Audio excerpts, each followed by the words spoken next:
एक लड़की दिन भर में 15 से 20 कस्टमर। बॉडी झेल लेती है इतना? ड्रग्स है, इंजेक्शन है, नहीं लेंगी तो कैसे करेंगे। 40 साल हो गए ग्राउंड पे काम करते करते। इन 40 साल में कुछ लड़कियां ऐसी भी होंगी जिनकी जान शायद आप नहीं बचा पाई। क्या वो चेहरे अभी भी याद आते हैं? एक लड़की शायद जिद कर रही हो, मुझे नहीं पता, उसे नहीं लाए होंगे, वो धंधे को तैयार नहीं थी। पता नहीं किस घड़ी में उसके इंटरनल पार्ट्स में चूना डाल दिया। एक अफगानी लड़की की बात करती हूँ। वो लड़की यहाँ स्टूडेंट वीजा पे थी, पढ़ रही थी दिल्ली में। बेवकूफ़ लड़की लॉ कर रही थी, फिर भी मान गई और लड़के के साथ चली गई कि निकाह करके मैं तुम्हें हॉस्टल में ही छोड़ दूंगा। और फिर कभी हॉस्टल में नहीं आई। कमरे वमरे पे रखा, वो जिद कर रही थी कि निकाह करो, नहीं मान रहा था वो किसी भी तरह। और एक दिन उसने कहा ठीक है मैं चली जाऊंगी आज, और उसने जाने के दरवाज़ा खोलने लगी। उसने बहुत मारा पहले तो उसे, लेकिन वो कुछ निर्लिप्त सी रही। फिर मैंने उसको एक दिन उस पर लिख के दिया कि फ्रॉम वेयर यू आर, ऐसे लिखा, कैन यू हियर मी। उसने भी लिखना शुरू करा, 6-7 पेज लिखे, आंसू गिर रहे थे, मैं देख रही हूँ उसके। जब तक मैं उसे पूरा पढ़ती, मैंने ऊपर उठाया तो उसने ऐसे खोला, कैन यू इमेजिन। ये नहीं थे उसके, खाली दांत दिख रहे थे, आँख नहीं थी उसकी। और इतना विभत्स था, अगर इतना चेहरा देखा जाए कि आदमी डर जाए, और इतना सा ये चेहरा इतना खूबसूरत। पॉटी पॉटा पार्टी क्या होता? ये एक्चुअली एक यूक्रेनी मॉडल थी जिसके साथ ये सब हुआ, और उसने खोला बहुत खुल के। और उसने ये भी इल्ज़ाम लगाया कि केवल मैं ही नहीं हूँ इसकी, हर देश से ये मॉडल्स आती हैं और उनके साथ ही हो रहा है। एक तरह से वो सामूहिक बलात्कार समझो जो होती है। उसने उस लड़की को, जैसे अब ये है बिल्डिंग, बाहर लॉन है, लॉन में डाल अधनंगा, कोई भी आ रहा है इस पर खड़े होकर बाथरूम कर रहा है, कोई आ रहा है इसके ऊपर पॉटी कर रहा है। मतलब इससे ज़्यादा क्रूरतम कुछ भी नहीं हो सकता, कुछ भी, ताकि वो हाथ जोड़ दे, मैं कहीं किसी से कुछ नहीं कहूँगा। और जब वो लड़की निकली तो उसने ये बात जिक्र किया, लेकिन ये जिक्र ठीक से फैला भी नहीं कि उससे पहले उसकी हत्या हो गई। आजकल की लड़कियों को कैसे समझिए? देखिए मैं पहली चीज़ कर रही हूँ, एक तो सेफ करने के लिए ये ग्लोबल सिग्नल है, उसके इस्तेमाल को आप करना सिखाएं। सब अपने बच्चे को सिखाइए। कोई आपको उठा के भी जा रहा है तो वो पीछे कंधे पर डाला है तो आप पीछे भी ऐसे कर सकते, कोई तो देखेगा, बशर्ते बड़े लोगों को ये सिग्नल पता हो।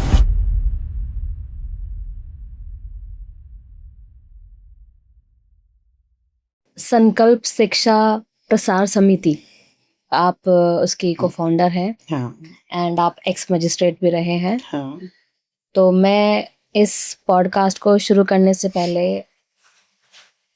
अतुल जी कौन है, बचपन कैसा रहा, क्वालिफिकेशन कहाँ से हुई, फैमिली कैसी थी आपकी, वो थोड़ा सा बताइए। कई पीढ़ियों के बाद एक लड़की थी, बुआ भी नहीं थी हमारे यहाँ, तो स्वाभाविक है कि थोड़ी जिद्दी, थोड़ी बदतमीज। एजुकेशन की तो ये बात है सब शादी के बाद ही हुई। हाई स्कूल किया था और उसके बाद ही शादी हो गई, तो फिर लॉ किया, और भी बहुत सारे किए, एक्सपोर्ट मैनेजमेंट में किया, कुछ कुछ पढ़ रहे हैं आज भी, अभी भी नहीं छोड़ा। और बाकी देहाती हैं, बिल्कुल विशुद्ध, गांव में रहते हैं, गांव की ज़िंदगी बढ़िया अच्छे से जीते। और पेरेंट्स क्या करते थे आपके? मेरे फादर गवर्नमेंट जॉब में थे और एक क्लास 1 ऑफिसर थे। और मतलब मेरी क्या ही, मैं एक्चुअली में बहुत पढ़ाई लिखाई पहले से हैं। सोचो कि हमारी 62 ईयर्स है, तो हमारी मदर होती तो कितनी होती उनकी, लेकिन वो उस समय की भी 12th पास थी। और मेरे नाना जी भी टीचर थे डाइट मवाना में।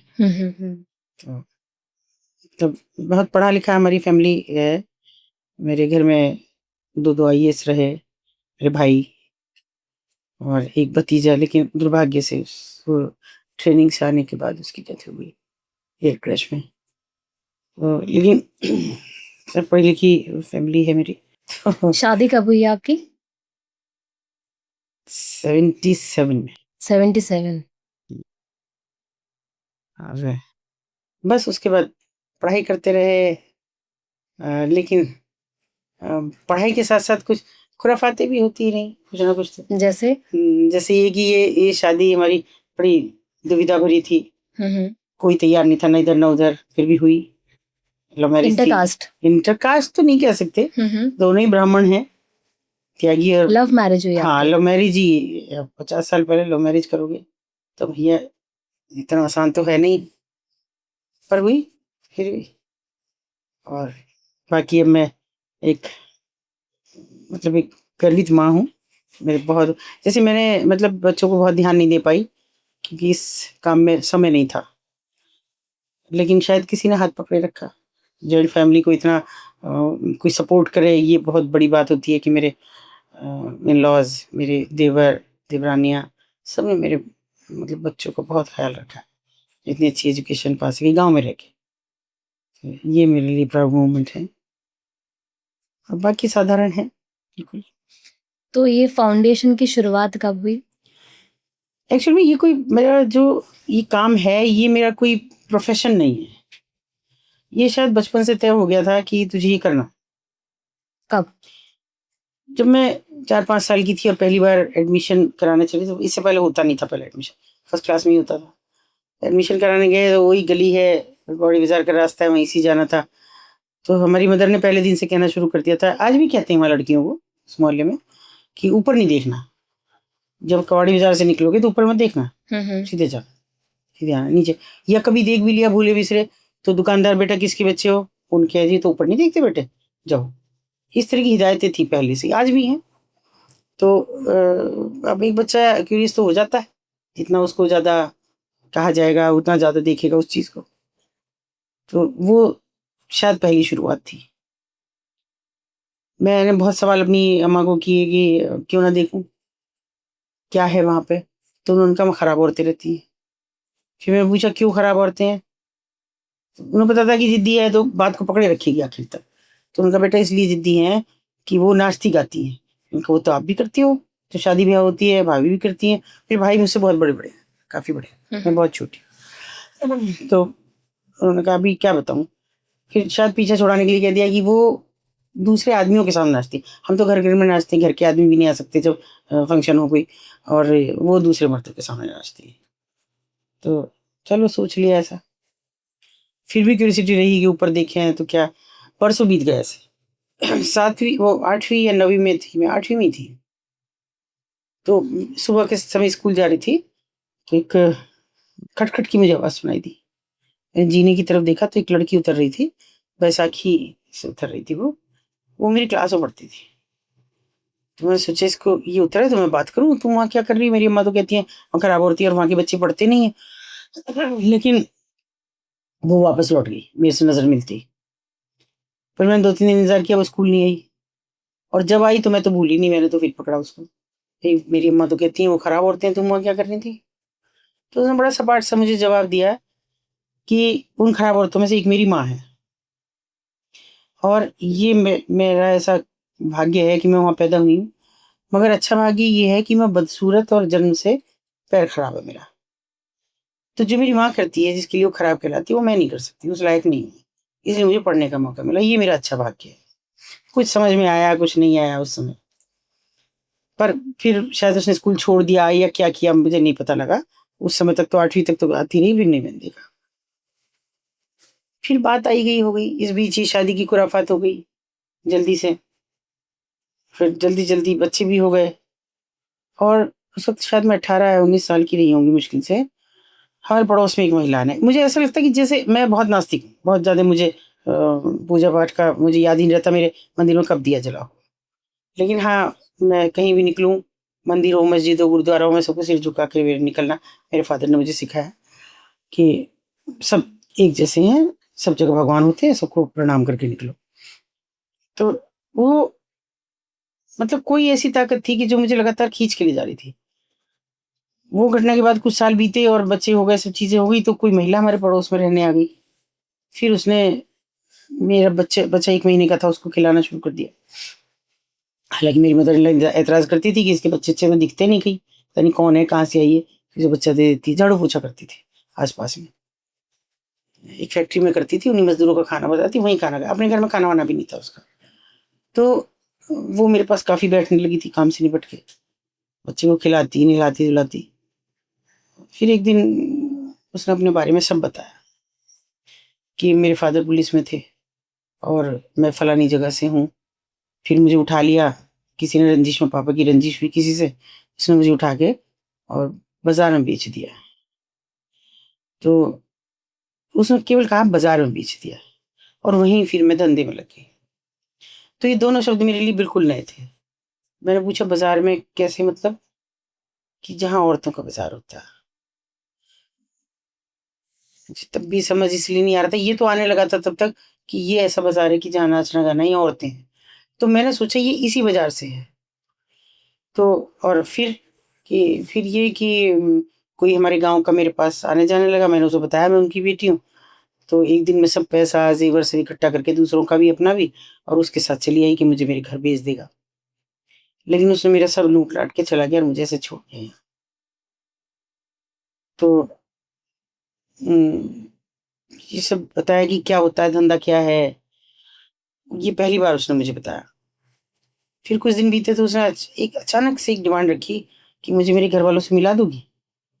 मुझे बिल्कुल आइडिया नहीं था कि मुझे हाँ कहना चाहिए, ना कहना चाहिए। मैंने सीधे-सीधे अपने हस्बैंड को कहा, वो भी पढ़ रहे थे। बिल्कुल हम स उनके ऊपर डिपेंड हैं घरवालों के। वो हमारे बच्चों को भी पालें और हमको भी पालें। तो उन्होंने कहा मैं तेरे से बात करके देखता हूँ। मैंने ये नहीं बताया कि ये कहीं बाज़ार से है औरत। ये बताया कि ये बचपन में खो गई थी, लेकिन इसको अपना घर याद है। थोड़ी-सी ना-नुक्कड़ के बाद वो तैयार हो गया, चलो किसी का घर मिल जाए तो अच्छी बात है। हम लोग वहाँ गए तो हमने एक-दो से पूछा कि उनका घर कहाँ पे है? तो उन्होंने कहा जी यहीं रुको, वो थोड़े दबंग आदमी हैं, तो पहले उनसे पूछ के आएँ। तो उन्होंने जाके पूछा, उन्होंने कहा वहीं रुको बाहर, आ रहे हैं। पास में ही मतलब कोई जगह थी, वहाँ पे हम रुके, वो आ गए और आके दिख रहा था कि इन्हीं की बेटी है, शक्ल-सूरत मिल रही, बिल्कुल लंबी-चौड़ी ऐसे ही बाप के जैसे गोरी-चिट्टी एकदम। 2 भाई उसके बाद जो पैदा हुए होंगे, वो हूबहू उनकी शक्ल के थे। तो बड़ा रोना-धोना हुआ। हमें भी सुकून हुआ कि चलो इन्हें घर मिल गया। लेकिन इतनी देर बातचीत, उसकी पूरी दास्तान जानने के बाद भी वो मुँह फेर लिया कि हम रख नहीं पाएँगे, तुम जाओ। मैंने बहुत झगड़ा भी किया, क्यों नहीं रखोगे? ये कौन-सा भाग थोड़ी गई थी? कि मेरी सोच तो इतनी थी, कोई भाग जाए लड़की तो उसे नहीं बुलाते। तो मैंने कहा ये कौन-सी बात हुई? और आपकी रंजिश में इसको उठाया। बोले वो अलग बात है, मैं क्या जवाब दूँगा? मेरे बेटे हैं, मैं क्या समाज को जवाब दूँगा? मैं नहीं रख सकता।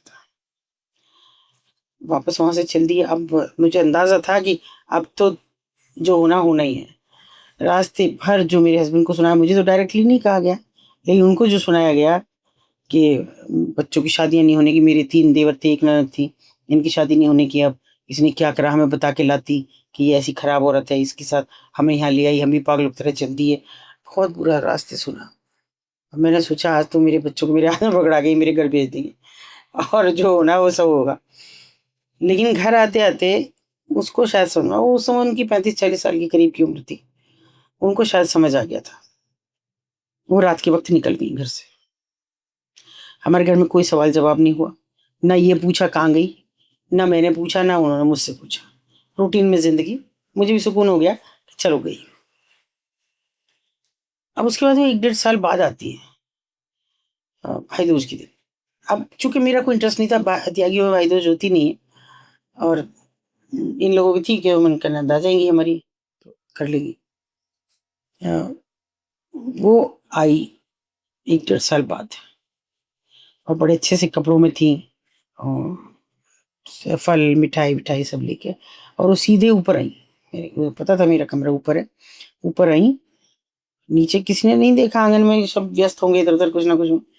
तो आके मेरे से बोली मुझे एक बार गोविंदा को दिखा दो। बेटे को मेरे को गोविंदा बुलाती थी। उसे दिखा दो, मैं टीका करूँगी। मैं अपने भाइयों को नहीं कर पाई, उसे करूँगी। मैंने पूछा कि पहले ये बताओ तुम कहाँ चली गई? और अब तो तुम्हारे पास ये कपड़े कहाँ से आए? कैसे तुम अच्छे से दिख रही हो? यहाँ तो नहीं था कुछ भी।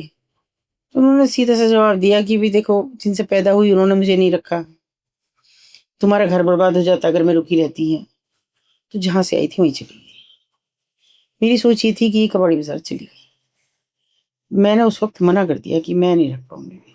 मैं क्या, मुझे तो निकाल देंगे ये फिर कि फिर तूने वही शोषा कर दिया, तो अब तुम जाओ। मुझे देखिए पहली प्रायोरिटी मेरी ये थी कि मैं अपना घर में सम्मान बरकरार रखूँ, क्योंकि अनचाही हूँ मैं इनके घर में। लेकिन जब तक मैं इतनी जगह बना चुकी थी कि अब मेरे बहुत मुझे लगाव सबका था, मिला मुझे। तो उसने मुझे बहुत रिक्वेस्ट की और मैंने बच्चा नहीं दिखाया उसको। 1 डेढ़ साल का हो गया था। फिर वो चली गई, और जिसे आँगन पार करके दरवाज़े गाँव में होते हैं बाहर की तरफ दरवाज़ा, वो वहाँ जाके रुकी। मैं छत पे ही खड़ी थी ऐसे ही। तो उसने मुझे मुड़ के देखा। ऐसा लगा मुझे कि आँखों में आँसू हैं और इतनी शिकायत है चेहरे पे कि जो मेरे यहाँ छोड़ गई। कभी उस गिल्ट से मैं कभी आज़ाद नहीं हुई, मन में रह गया। और बस मैंने उनको तो बताया कि मैंने कहा जो आई थी पर मैंने टीका करने नहीं दिया। उन्होंने कोई जवाब मुझे दिया। समय बीतता गया, ननद की भी शादी हो गई, देवरों की शादी हो गई। मेरी सास की डेथ हुई पहले। फिर मेरे ससुर बहुत बीमार हो रहे थे तो ये जॉब में थे उस समय। इनसे पूछा, एक दिन कहा उन्होंने कि देख भई मैं ज़्यादा टाइम तो रहूँगा नहीं। तू बड़ा है, गाँव चला जा। खेती बर्बाद हो जाएगी, कोई देखेगा नहीं। उन्होंने बिना ना नु करके हमें उठाया, दोनों बच्चों सहित गाँव आ गए। वैसे तो कोई दिक्कत नहीं थी भई, कितना सा दूर है, 3-4 किलोमीटर ही तो गाँव है। आ गए, कोई बात नहीं। आज सोचती हूँ कि वो भी जैसे ऊपर से कहीं संचालित हो रहा था। क्योंकि अगर बच्चे गाँव में ना होते, मेरी फैमिली गाँव में ना होती, तो उनकी सेफ्टी का मेरे लिए बड़ा इश्यू हो जाता। तो गाँव में आ गए सब, फिर उनकी भी डेथ हो गई। तो मुझे लगा कि जैसे अब मैं थोड़ा-सा फ्री हूँ। मैंने एक दिन इनसे पूछा कि मेरे हस्बैंड को कि मैंने कहा मैं उसको ढूँढ लूँ? तो जैसे इनके मन में कहीं था, पहले तो यहाँ से और हँस के मुझसे बोले कि वहाँ जाओ ढूँढ लो। पीट के आई, मार खा के आई, गाली खा के आई और यहाँ आके रोना-धोना करा, फिर नहीं जाने दूँगा। मैं बिना सोचे समझे चली गई। कबाड़ी बाज़ार। हाँ, तो वो पहला दिन ही इतना खराब था। चली तो गई और सच में कितना ही खराब दिन था वो, क्योंकि कोई घुसने नहीं दे रहा था, उल्टे-सीधे सवाल हो रहे थे। बहुत गंदे सवाल थे। तो लेकिन जैसे लौटी नहीं फिर। अपना सब कुछ वहीं छोड़ के चली आई कि बस उसे ढूँढना है। और 2 साल तक मैं गालियाँ खाती रही। बच्चे पढ़ाने के नाम पे ज़बरदस्ती हर कमरे पे जाती रही और वो मुझे नहीं दिखी कहीं भी। फिर एक दिन मुझे एक लड़की थी वहाँ, लड़की क्या उम्र-दराज़ थी वो भी, 35 के करीब की होंगी। उन्होंने मुझसे कहा कि ऐसे ही आती रहोगी?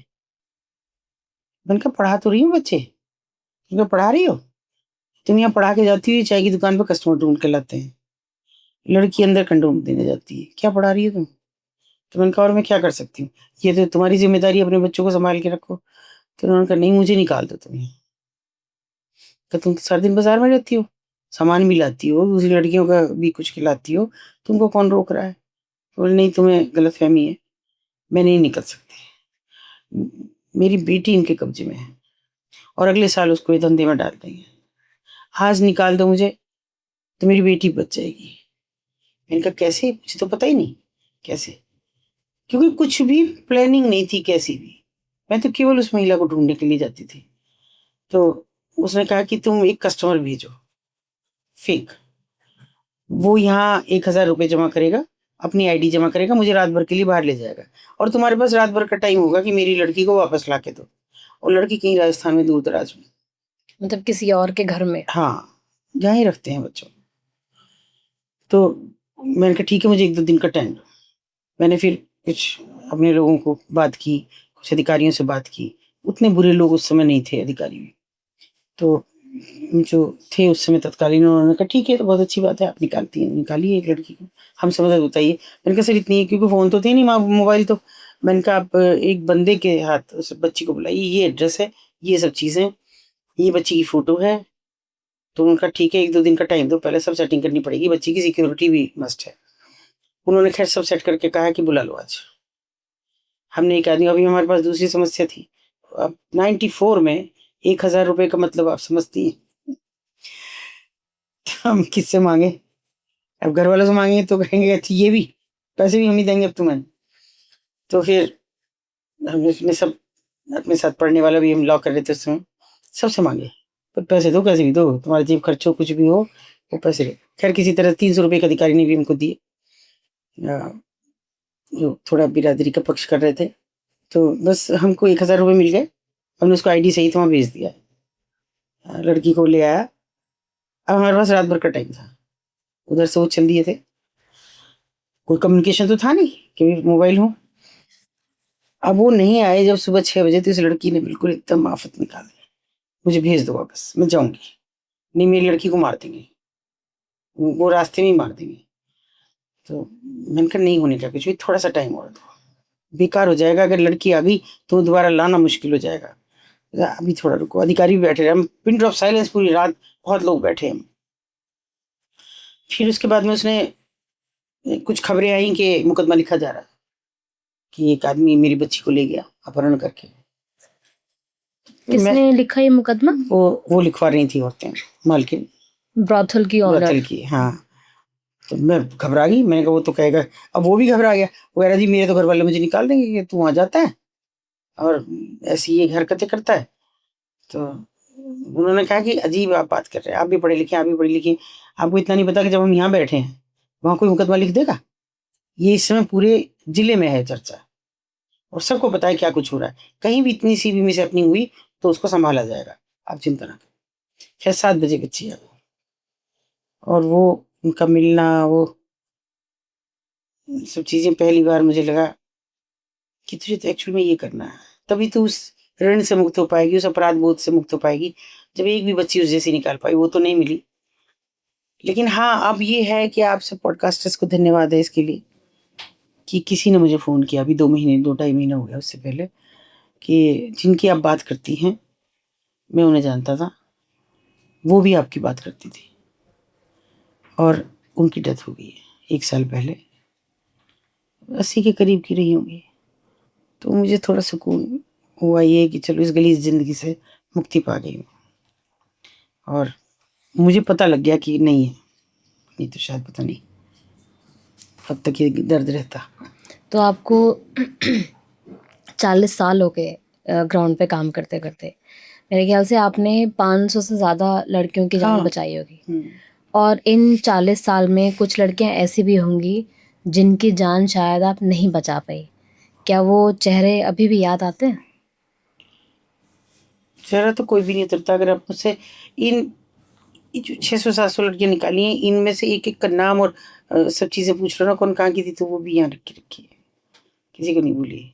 मरने वाली को तो कैसे भूलूंगी जब मर गई मेरे कभी ऐसा सामने। हुआ कि किसी की जान नहीं बचा पाए? हुआ ऐसा। एक लड़की शायद जिद कर रही हो, मुझे नहीं पता, मैंने नहीं देखा उसको, उसे नहीं लाए होंगे तो वो धंधे को तैयार नहीं थी। तो पता नहीं किस घड़ी में उसके इंटरनल पार्ट्स में चूना डाल दिया। फिर मुझे फ़ोन किया कि मैडम आ जाओ, एक जगह बताइए, बाहर आ जाओ, शहर से बाहर। सबने मुझे मना भी किया कि ट्रैप हो सकता है, आप कहाँ जा रही हो? मैंने कहा चलो देखा जाएगा, तुम लोग आते इर्द गिर्द रहना, देखेंगे। मैं वहाँ गई तो एक झोला छाप डॉक्टर के यहाँ उसको रख रखा था, बहुत बुरी तरह चीख रही थी, ऐसे कि जैसे क्या बताऊँ, जैसे जानवर को जिबा करे और उस समय वो चिल्लाता है, ऐसे चीख रही थी। मैंने कहा हुआ क्या है, कौन है ये लड़की? तो ऐसे अपराध बोध में थोड़ी खड़ी थी, बोली गलती हो गई दीदी, वो इसके चूना डाल गया जो उनके मुस्टंडे रहते हैं। तो मुझे वो कहती है, जो डॉक्टर थी वो, उसने कहा कभी चूना भूजता हुआ देखा है? मैंने कहा हाँ। उंगली डाली है? मैंने नहीं, ये तो जल जाएगी। और उनके इसके अंदर तो सूखा चूना डाला गया, अंदर जितने इसकी जो भी अवयव थे वो बस्ट हो गए, अंदर का जो भी पानी था, द्रव्य था, उसके साथ चूना मिलते ही। और 1 आध मिनट की मेहमान है, और मैंने देखा कि वो तो फिर चिल्ला ही नहीं रही थी। तो मैं ना जाती तो शायद इतना दुख ना होता सुनने में मुझे। पर जो देखा, उसकी जो चीख थी, वो किसी को नहीं देख रही थी, आंख बंद थी उसकी, और ऐसे होगी 15-16 साल की एक बच्ची। तो हाँ, शायद पहले अगर मुझे दिख जाती वो 1-2 दिन पहले, तो मैं बचा पाती उसको, पर नहीं।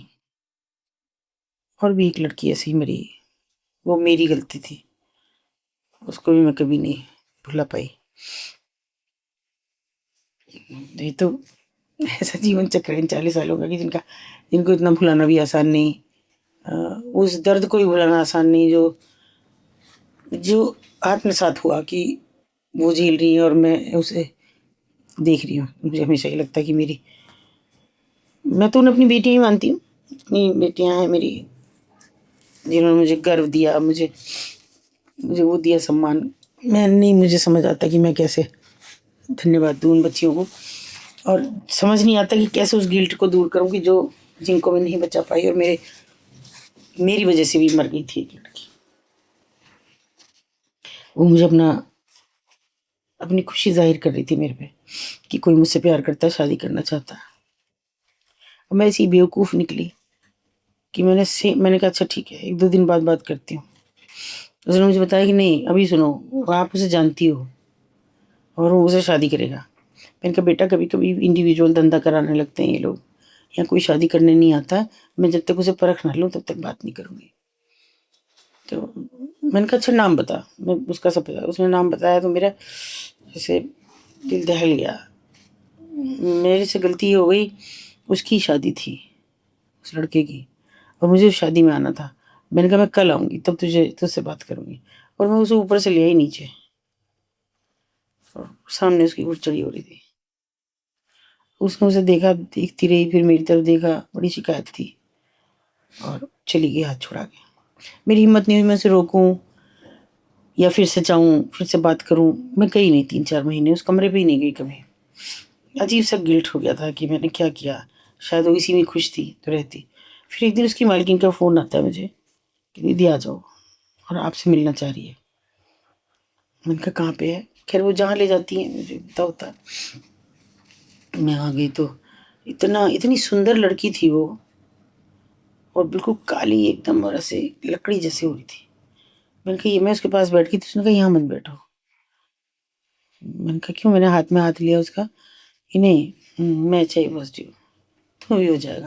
मैंने कहा मुझे नहीं होने का है। फिर मैंने उसको मालकिन को डांटते हुए कहा, मैंने कहा क्यों ये से कैसे हुआ, क्यों नहीं प्रोटेक्शन कैसे कमी हुई है, नहीं थे तो तुम मुझे बताती। तो उसने कहा नहीं प्रोटेक्शन तो देते थे हम, वो ले जाता था कस्टमर, लेकिन ये अंदर नहीं यूज़ कर रही थी।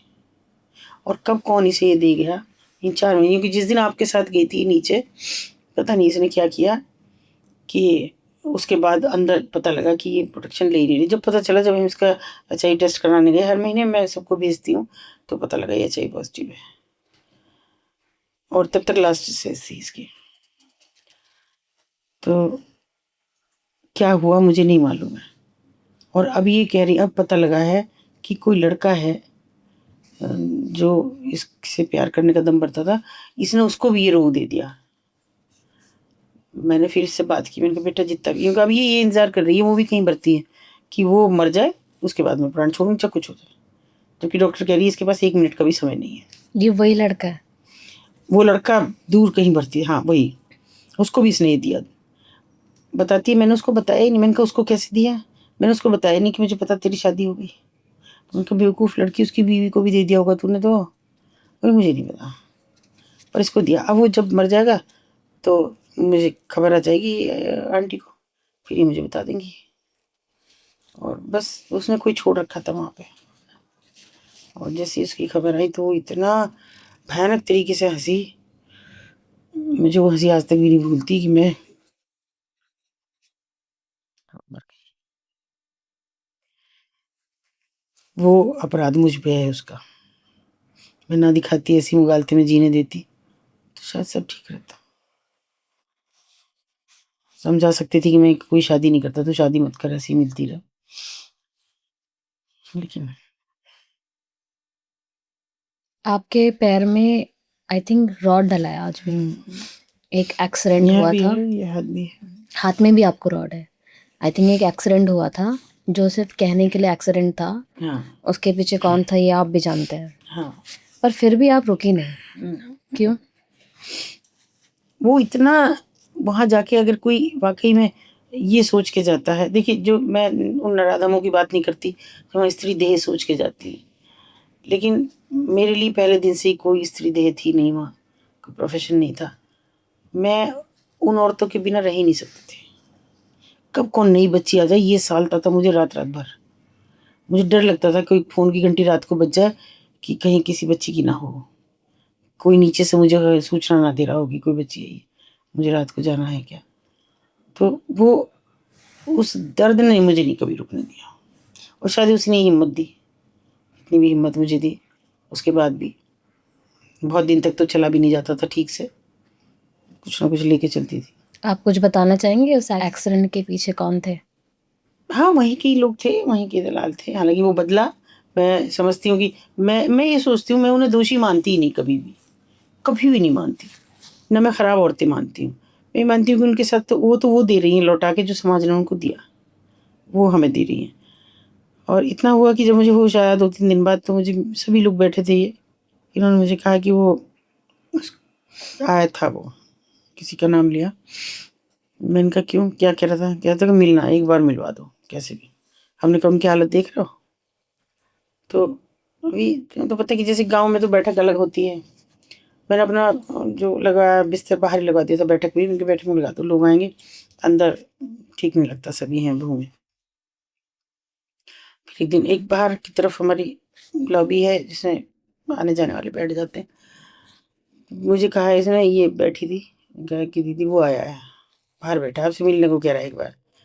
बल्कि और जो दूसरे लड़के थे वो मना करने लगे, नहीं कोई नहीं मिलना। मैंने कहा बुला दे, कोई बात नहीं। वो आया अंदर, आके वो ना मेरे पैरों में गिर गया। मैंने कहा भैया बहुत चोट है, इनमें पैरों में, दूर रहे इनसे, मुझे माफ़ कर दो। मैंने बस हल्के से ये कहा, मैंने कहा तू नहीं कराया ना, तो मुझे माफ़ कर दो। मैंने कहा मैंने तो तभी कर दिया था तुझे, अगर माफ़ ना करती तो तेरे खिलाफ मुकदमा लिखाती। तो फिर उसने एक धागा निकाला काला, मुस्लिम था वो, कि ये बांध दो मुझे। मैंने कहा भैया ये धागे का तू महत्व नहीं जानता, मैं जानता हूँ, निभाऊंगा, बांध दो। मैंने इनकी नज़र, सबकी नज़रअंदाज की, किसी की तरफ नहीं देखा, सब बैठे। मैंने उसको धागा बांध दिया वो। और आप यकीन मानो कि वो उसके बाद शायद 8-9 साल जिया। उसने मुझे लगभग 35-36 लड़कियाँ निकलवाई। हर बार बताता कि आ जाओ, ले जाओ। मैं नहीं आऊँगा, उस जगह पे है। उसकी वजह से निकाली मैंने। और मैंने दिल से निभाया, हर बार उसको राखी बांधी। और जो महिला उसने, उसको तो, उसकी बीवी को तो मैं भाभी बुलाती थी, लेकिन जो महिला उसने वहाँ भी रख रखी थी उसको मैं भाभी कहती हूँ अभी भी। जबकि इससे पहले मैं नाम लेती थी, लेकिन फिर नहीं मैंने कभी लिया उसका नाम। तो देखिए, दिल से जुड़ गया था इतना रिश्ता उन औरतों से भी। बच्चियों से तो मैं बता ही नहीं सकती क्या मोह है, लेकिन मुझे उन औरतों से भी कभी नफरत नहीं हुई जो उन्हें चला रही हैं। एक दिन वो भी इसी हालत में ही आई थी, उनको भी कोई ऐसे ही लाया था, नहीं था उनका कोई हाथ पकड़ के निकालने वाला। तो मुझे उनसे कोई गिला शिकवा भी नहीं है। हाँ, नाराज़ होती हूँ, कभी-कभी थप्पड़ भी मार देती हूँ, गालियाँ भी दे देती हूँ। जब रेस्क्यू करती हूँ तो नहीं निकालने देती, करती हूँ। पर फिर जाती हूँ अगले दिन। मैं कहा कल ना चाय पिए ना कुछ है, और ऐसे ही भेज देती हूँ। चलो दीदी गलती हो गई, अब चाय बनाते, चलो पिएँगे बैठ के। कभी नहीं मैंने ऐसा व्यवहार ही नहीं रखा। अगर वो मेरे लिए कुछ ले आए कि दीदी यहाँ आई हुई हूँ, राजस्थान की बहुत सारी महिलाएँ, साड़ी ले आऊँ जयपुर से, ले आ, पूछने की क्या बात है। और मैं बड़ी हिफाज़त के साथ रखती हूँ उसको। कितनी पुरानी मेरे पास हो गई, भले ही वो पहनने नहीं पहन सकती, सिल्क में है, पर मैं रखे रखती हूँ, आखिर तक। मुझे नहीं लगता कि मुझे उनसे नफ़रत करनी चाहिए, या समाज की किसी समाज से करनी चाहिए। खराब कौन लोग हैं? मैं तो सोचती हूँ आज मेरी अम्मा ज़िंदा होती तो मैं पूछती वो खराब है कि ये तुम्हारे बाप, भाई, बेटे जो वहाँ जाते हैं, वो किसी के घर नहीं आती ये करने, ये जाते हैं वहाँ। घर जाओ। वालों ने कुछ कहा उस एक्सीडेंट के बाद कि खतरनाक है, ये काम किसी ने छोड़ कहा ही दो? नहीं, किसी ने नहीं कहा? किसी ने उस दिन से ही नहीं कहा जब काम शुरू किया। हाँ, मेरे भाई ने एक बार कहा, बड़े भैया मेरे 20-21 साल बड़े हैं, उन्होंने मुझे कहा कि पहले कम खुराफात की थी कि शादी की बात की, मतलब उन्होंने, अब ये। तो मैंने कहा भैया पहले भी तो कई साल तुमने मेरे से ये कह दिया था हमारी बहनें नहीं है ये, अब फिर क्या देना? तो मैं तुझे पता नहीं कह सकते, चल ठीक है। तो भी तो कहते हैं कि हम तुझे पे बहुत प्राउड है हमें। तो ये कोई ऐसी, आपको अपने आप को साबित करना पड़ता है बस, ये है। एक ब्रॉथल में एक लड़की का नॉर्मल दिन कैसा होता है सुबह से रात तक? क्योंकि लोगों को उस ब्रॉथल की सच्चाई ही नहीं पता है। देखिए, सुबह का मतलब उनका होता है कि वो 8-9 बजे उठें, क्योंकि सुबह 4 बजे तक सोई होती हैं, मुश्किल से सोना मिलता है। तो 8-9-10 बजे तक उठती हैं, उठ के नहाई, जो कपड़ा दिखा टंगा वो पहन लिया, वो भले ही कल किसी और ने पहना हो। धुलते नहीं है कई कई दिन तक कपड़े, उतारे, टांग दिए, अंडरगारमेंट्स धो लिए, उसको पहन लिया। किसी को ठीक से आ रहा है नहीं आ रहा है, कोई ऐसे कोई पर्टिकुलर नहीं है कि ये तुम्हारा कपड़ा ये तुम्हारा कपड़ा, ऐसा कुछ नहीं। फिर बस वही खिड़की पे मेकअप करो एक गंदा सा, जिसमें एक इतनी वैसलीन जैसी डिब्बी होती है और 3-4 कलर होते हैं। एक कोई भी कलर मिलाओ उंगली से, उसको ओठों पे लगा लो, आईलिड्स पे लगा लो, ये मेकअप हो गया। पाउडर लगा लो और ऐसी साधारण सी काजल लगा लो। बस फिर खिड़की पे खड़े रहो चाय पी के। नीचे से आ जाती है, मतलब मंगा लेती हैं। 12-1 बजे खाना खा लो, कभी दाल चावल या कुछ और ऐसी चीज़। स्पेशलिटी तो कुछ है नहीं, पानी जैसी सब चीज़ें। और इस बीच कस्टमर एंटरटेन करते रहो बस पूरा दिन, देर रात तक। क्योंकि 15 से 20 कस्टमर नहीं होंगे तो आपका पूरा नहीं हो पाएगा। मतलब एक दिन में 15 से 20 कस्टमर, बॉडी झेल लेती है इतना? ड्रग्स हैं, ड्रग्स लेती इंजेक्शंस हैं? हैं, नहीं लेंगी तो कैसे करेंगे? शरीर तो दर्द करता है, कैसे जिएंगी? तो करना है, और नहीं करेंगे कहाँ जाएंगी? कौन है उनका? कोई नहीं है कि जो कृष्ण जैसा कोई आए और उनकी चीरहरण को रोक ले, ऐसा कोई नहीं है दुनिया में। बस सिर्फ मर्द जाता है।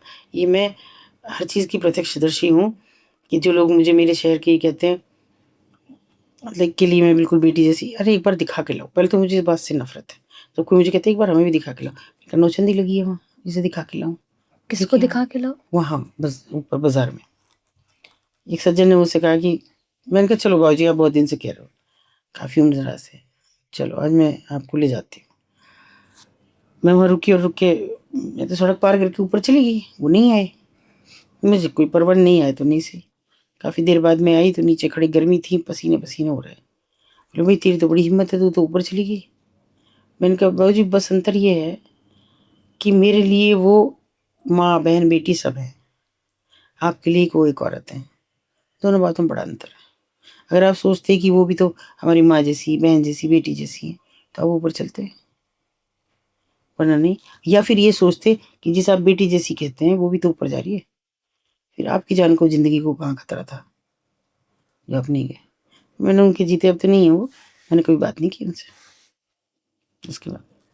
क्योंकि स्त्री को, अगर आप स्त्री विमर्श की बात हम करते हैं आज के ज़माने में, अगर आप फिर भी देह के ज़रिए स्त्री का विमर्श करते हैं, उससे मुझे एतराज़ है।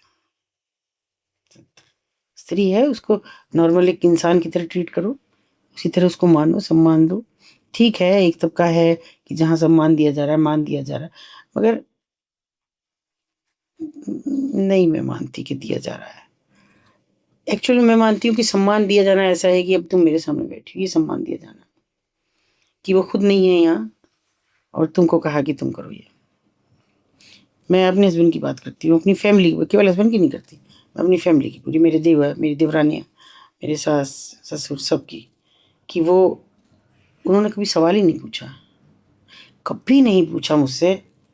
या जैसे आजकल चल रहा है, मेरी छुट्टियों में सब बच्चों को मैंने स्ट्रिक्टली ये कर रखा है कि आप छुट्टियों में तीनों बहन भाई इकट्ठा हो। तीनों ही नहीं, और भी बहुत सारे आते हैं, और मेरे देवरों की बेटियां भी आती हैं और दूसरी बेटियां जिनकी शादी की हैं वो भी आती, कि सब बैठो। मुझसे कोई सवाल नहीं पूछता, किसी ने पूछा कि क्या हुआ था मम्मी। हाँ बेटा कभी कभी कहता मम्मी तुम इतना सब झेला, कभी बताया नहीं। उनके बेटे बताती तो तुम भी दिशा भ्रमित हो जाते। मैं घर नॉर्मल होके आती हमेशा, कभी मैंने वो दर्द वो सब चीज़ अपने चेहरे पे नहीं रहने दी। कैसे? मैं अच्छा ही ढूंढती थी हर चीज में। किसी बेटी को गले लगा लिया निकलती बाहर तो मुझे बहुत अच्छी लगती, मुझे लगता है मेरी धड़कन को थोड़ा जैसे राहत मिल गई हो। किसी को हल्का सा किस कर दिया कहीं माथे पे, कभी हाथ पे, या किसी को जिस दिन निकालती या किसी की शादी करती, वो सब जो मोमेंट्स थे उन सबको मैं याद रखती। हाँ बस। और फिर घर आके सोचती कि नहीं, बच्चों को नहीं बताना कभी भी, क्योंकि डर जाएंगे। ये डर जाएंगे कि माँ के जाने से वहाँ नहीं डरेंगे शायद, लेकिन दुनिया से डर जाएंगे कि इतनी खराब भी है दुनिया। अभी भी मैं सख्ती से ये है कि बड़े बच्चे हैं मेरे ठीक है, लेकिन मेरे देवरों के छोटे बच्चे भी हैं कि भूल के भी वो पॉडकास्ट ना देखें। ये मैं सारी अपनी देवरानियों को भी हिदायत देती हूँ, पॉडकास्ट नहीं, जो छोटे हैं वो नहीं। अभी इतने छोटे भी नहीं हैं, लेकिन कोई 14-15 साल का है या कोई 16-17 साल के हैं, नहीं, मन के मत दिखाओ। डर जाएंगे बच्चे कि ये भी दुनिया है। डराना मेरा कहीं नहीं था, इसलिए कभी नहीं वो हो पाई। और फिर किसी ने तो हाथ पकड़ रखा था कि मेरी ना पूजा करने के बाद भी, ना दिया जलाने के बाद भी मेरे बच्चों को इतना अच्छा कैरियर दिया। वो सब शायद उनकी दुआओं का ही असर था। मैं तो देख ही नहीं पाई, मुझे तो पता ही नहीं लगा। मुझे दूसरे ने बताया, जब मेरे बेटे ने जेईई मेंस पास किया तो कि बहन जी वो मिठाई खिलाने की वजह से बता नहीं कि बेटा आईआईटी में जा रहा है। मैंने कहा भाई साहब मुझे तो खुद ही नहीं पता, आज घर जाकर पूछूंगी कि गया है क्या। तो ये बस से हाँ, आदत में शुमार हो गई ये चीज़ें कि अब किसी को राह चलते देखने की आदत है, कोई किसी दुख में तो नहीं। कभी कभी फनी मोमेंट्स हो जाते हैं। एक कुछ था ऐसा, एक बच्ची को हमने CWC में छोड़ना था, देहरादून, वहीं से वो रिलीज़ होती, देहरादून की बच्ची थी। तो वापस आ रहे थोड़ा लेट हो गए थे, तो मेरे साथ 2 वॉलंटियर थे, जेंट्स, मतलब लड़के ही थे, ज़्यादा उम्र के मेरे साथ में थी। रास्ते में उन्होंने कहा कि यहाँ पे चाय चीयर पकौड़े खाएंगे हम। उनका तुम लोग खा लो, मैं तो इसी में बैठी हूँ, मैं नहीं खा रही। तो बस स्टैंड जैसा बनाते ना शेड लगा के, वो बना हुआ था। तो वहाँ एक अंधेरे में एक औरत बैठी और थोड़े बस साधारण से सूट में थी, गंदे से चप्पल पैरों में थी, बाथरूम चप्पल जैसे, बड़ा सा मेकअप उसका चमचमा रहा था। बस मुझे लगा कि ये तो कोई, इतने में एक लड़का आता है उसके पास, वो कुछ बात करता है और हंसता हुआ चला जाता है। तो मैंने सोचा ये शायद इससे बात करने आया और इसकी बात बनी नहीं, ये कोई शायद सड़क पे काम करने वाली औरत होगी इस तरह का। मैंने फिर वो अपना वाला बच्चा आया तो मैंने उसको कहा, मैंने कहा तू जा भाई, ये कुछ ना कुछ खुराफात है, इसको समझा के जाएंगे, इसके घर छोड़ के जाएंगे, क्या कर रही है ऐसा, 10 बज रहे हैं रात के। तो हो गया, वो भी हंसता हुआ आया। हमने कहा क्यों तू भी हंस रहा है? तो उसने कहा जी वो लड़का है और वो ना शादियों में नाचता है, अभी वो बाजे वाले आ रहे हैं, इधर लेके जाएंगे वो। तो ये हमारी ऐसी आदत बन गई हो। और फिर मुझे बहुत डांट पड़ी इन बच्चों से, सबको पकड़ लेते हो, अभी वो हमें पीटने लगता है वो आदमी। तो मैंने कहा नहीं पीटता नहीं है, चलो सॉरी, क्या क्या। तो और अच्छे लोग जुड़ते रहे तो उन्होंने भी हिम्मत दी। अच्छा, आपने एक वीडियो में सेक्स टूरिज्म के ऊपर बात हाँ की थी। हाँ। कैसे होता है ये? और आज आई थिंक ये नंबर हर साल बढ़ता ही जा रहा है। हाँ देखिए, ये एक ऐसा है, कुछ ऐसी विधाएं हैं जो छुपी हुई हैं, जिन पे हम चर्चा नहीं करते, जिक्र नहीं करते। सेक्स टूरिज्म में कैसी तेजी, देखिए नाम आता, जब लोग कहते हैं कि कहाँ ये कैसे, ये तो नहीं हो रहा, तो फिर मैंने तो ये नाम नहीं रखा, कहाँ से आया? अ, ये ऐसा हुआ कि कॉमनवेल्थ गेम्स के जरिए के टाइम पे हमारे यहाँ से कुछ बच्चे गए होंगे, हमको नहीं मालूम। झुग्गी झोंपड़ी वालों के बच्चे थे, भीख मांगने वाले, कूड़ा बीन के अपने पेट भर रहे हैं, हमको कोई नहीं पता। वापस आ गए, सब कुछ हो गया, हमको तब भी नहीं पता। एक दिन ऐसी ऑफिस में बैठे तो एक औरत कूड़ा बीनने वाली, उसने बाहर की तरफ तो रखा कूड़े का वो बोरा, और वो डरते डरते अंदर झांक रही थी। मैंने इसमें से किसी को कहा, मैंने कहा भैया ये आ रही है, इसको बुला दो, अंदर भेज दो। तो वो आ गई, खड़ी हो गई, उसने कहा जी मेरे घर चलो। मैंने कहा घर क्या करूँगी बता, तू यहीं बता दे, तेरा पति मारता पीटता है? कि नहीं मेरे घर चलो, मुझे कुछ दिखाना। मुझे लाख इन लोगों ने मना किया, मेरा दिल अंदर से कहता है कि मुझे जाना, तो मैं चली जाती हूँ। मैं वहाँ गई तो उसने कहा जी ये हमारे बच्चे हैं जितने खड़े हैं, इन बच्चों को कोई ले गया था सामान उठाने के लिए। मैंने कहा सामान मतलब कि वो जो यात्रियों के साथ जो सामान होता है वो। मैंने कहा फिर हमको पैसे भी दिए, कितने दिए, 30,000 रुपये, 25,000, किसी को 20,000 ऐसे दिए। और बच्चे, मैंने कहा तो बड़े छोटे छोटे बच्चे हैं, ये कैसे लगेज उठाते? तो उन्होंने कहा जी वो कहाँ उठा रहे हैं। उसने एक दो अपनी जबान, मतलब समिया थी वो, कि दिखाओ बच्चों को, एक दो को कहा होगा उसने। बच्चे इधर उधर छुप रहे थे माओ के पीछे, कोई नहीं दिखा रहा। फिर मैं एक छोटा बच्चा था, मैंने कहा इसको दिखा दो क्या हुआ है। तो उसने उसको पैंट उतार के दिखाया, मुझे से देखा नहीं गया, इस कदर उसकी हालत थी। अरे मैंने कहा तो मर जाएगा, इसको इन्फेक्शन हुआ, ये क्या हो रहा है इसके? तो उसने कहा जी यही तो हुआ है इसको।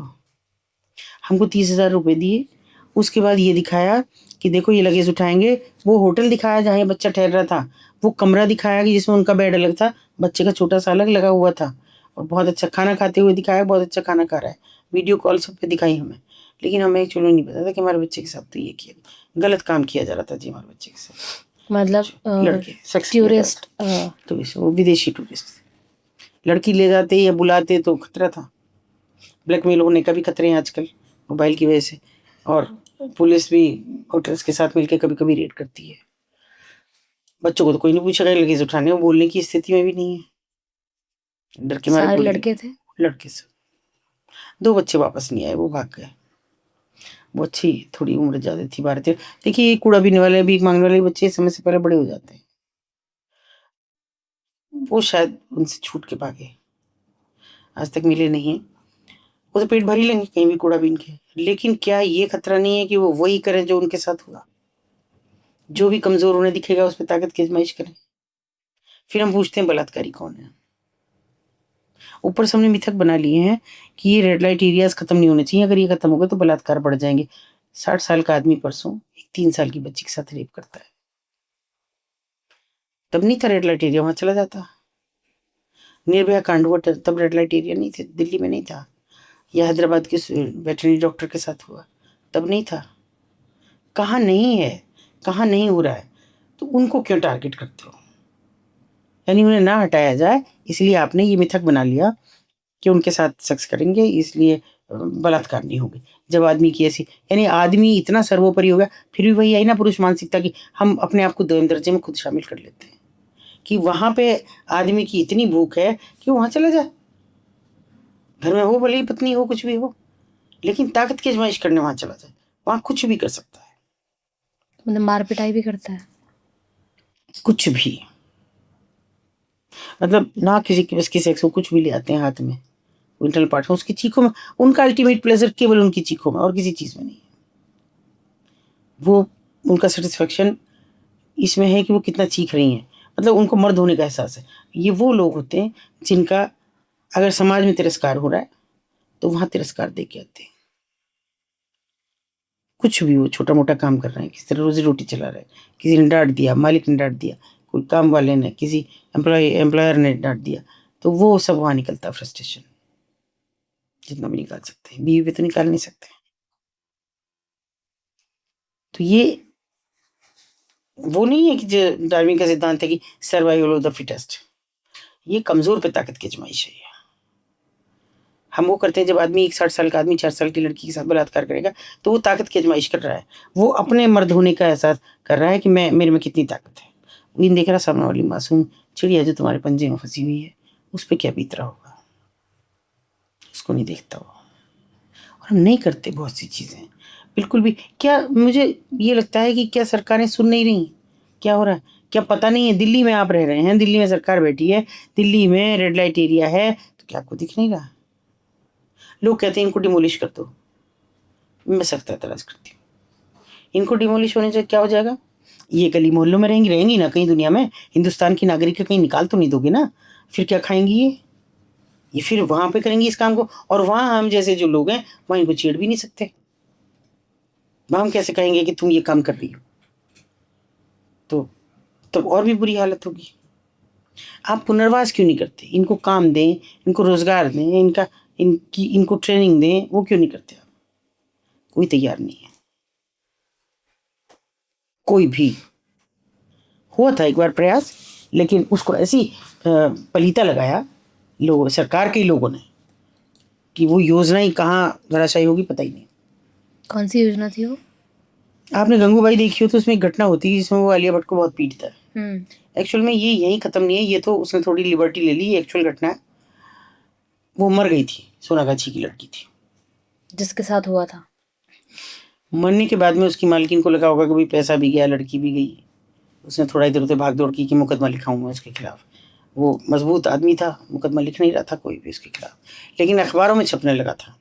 अखबारों में छपने, माननीय सुप्रीम कोर्ट ने उसको सो मोटो लिया, और सो मोटो लेके उन्होंने उसको एक एडवाइजरी जारी की सभी स्टेट्स को, कि इससे सेक्रेटरीज को, कि आप एक एक सॉलिसिटर जनरल भेजें, 2-2, और यहाँ पे एक बैठक होगी इस पर। हमें भी अच्छा लगा, हमारे पास भी सूचना थी ये कि अब कुछ ना कुछ तो होगा। हुआ, बड़ी अच्छी बैठक हुई, मैराथन बैठक हुई, उसमें तय किया गया है 24 ट्रेड में इनको ट्रेनिंग दी जाएगी सभी जगह कि ये काम है, टॉयज़ मेकिंग है, सिलाई है, कढ़ाई है, बुनाई है, या मोबाइल रिपेयरिंग है, मोटरसाइकिल रिपेयरिंग है, लड़कों को भी लड़कियों को भी कर दिया जाएगा। उसके बाद जो नेशनलाइज बैंक है वो 0 इंटरेस्ट पे इनको पैसा देंगे ताकि ये अपना काम स्टार्ट कर सकें। और जितने सरस केंद्र बने हुए हैं हर जनपद में जहाँ इनका स्वयं सहायता समूहों का वो सब सामान रखा जाता है, वहाँ इनके सामान को भी डिस्प्ले किया जाएगा और इनकी आमदनी बढ़ाई जाएगी। ये बहुत ही अच्छी योजना थी, हमें बड़ी खुशी, देखें क्या होता है। फिर हमारे पास एक दिन एक फ़ोन आता है कि जी कुछ महिलाओं की जिनकी ट्रेनिंग होनी है, आप वो दे दो लिस्ट। हमने 70 महिलाओं की दी जो आउटडेटेड थी, 25 से 50 के बीच की, नाम दिए सबके। फिर कोई बात नहीं हुई, जिस नाम से मांगी थी उसकी डेथ हो गई, फिर कोई सूचना नहीं। फिर मैंने एक दिन उस नंबर पर फ़ोन किया, अगर जी आपसे नंबर आपने मांगा था हमसे, वो क्या हुआ? इनका आपको पता नहीं लगा? मैंने कहा नहीं, कि उनकी तो हो गई ट्रेनिंग। कब हो गई भाई? जी हो गई उनकी, तो वो तो लिस्ट भी चली गई। मैंने बहुत जल्दी उधर इधर इसको भी भेजा और ऐसे ही फ़ोन घुमाए 2-4 मालकिन के। मैंने कहा भाई ट्रेनिंग हुई थी? तो उन्होंने कहा दीदी हम तो आपके बिना कहीं नहीं जाते पूछे बिना। वो जाती भी नहीं है वो, कि हम तो आपको पूछे बिना कहीं नहीं जाते। फिर कैसे चले गए ट्रेनिंग में? और इतना बड़ा काम हो गया, ट्रेनिंग हो गई, हमको पैसा मिल गया, हमारा पुनर्वास हो गया, पता ही नहीं लगा। हमने कहा बात तो ठीक है। तो ऐसे मेरे यहाँ शहर में हुआ पुनर्वास, ऐसे पूरे हिंदुस्तान में हो गया होगा। चले गए। अब कोई माननीय सुप्रीम कोर्ट ये तो करेंगे नहीं कि घर घर जाके कंप्लाइंस करे इस बात की कि हुआ है कि नहीं हुआ। ये तो होगा नहीं, ये तो सरकार का काम है। नहीं। मैं कहती हूँ मतलब विश्व गुरु हैं हम, मगर ठेंगे पे विश्व नहीं है। जिस देश में बेटियां बर्बाद हैं, नाशाद हैं, दिल पर कराहती है कि ये देश क्या आजाद है। आदम गौडवी साहब तो 50 साल पहले कह गए इस बात को। नहीं है आजाद कहीं से कहीं तक भी।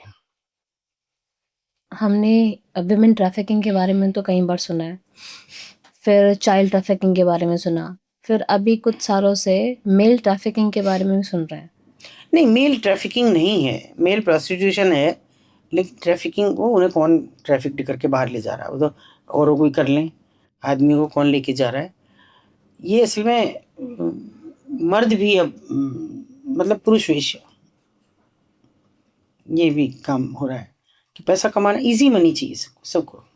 जो ऐसी पैसे वाली महिलाएं हैं, उम्रदराज हैं, पतियों को टाइम नहीं है, वो अच्छी खासी रकम हायर करती हैं इनके साथ। देखिए अच्छा, मतलब इनको हायर करती हैं पर डे के लिए पर डे एंड उनका जो मन है फिर वो करें। हाँ, तो ये मेल प्रोस्टिट्यूशन मेल है। प्रोस्टिट्यूशन।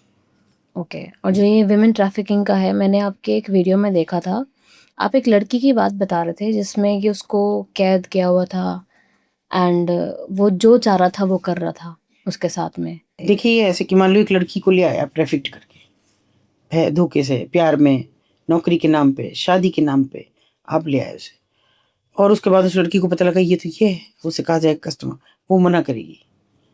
स्वाभाविक है कि वो आती कोई लड़की तैयार नहीं होती, कितना भी उसके साथ जाती की मार पीट सब, भूखा रखना, ये किसी लड़की की इज्जत से ज़्यादा चीज़ें नहीं होती।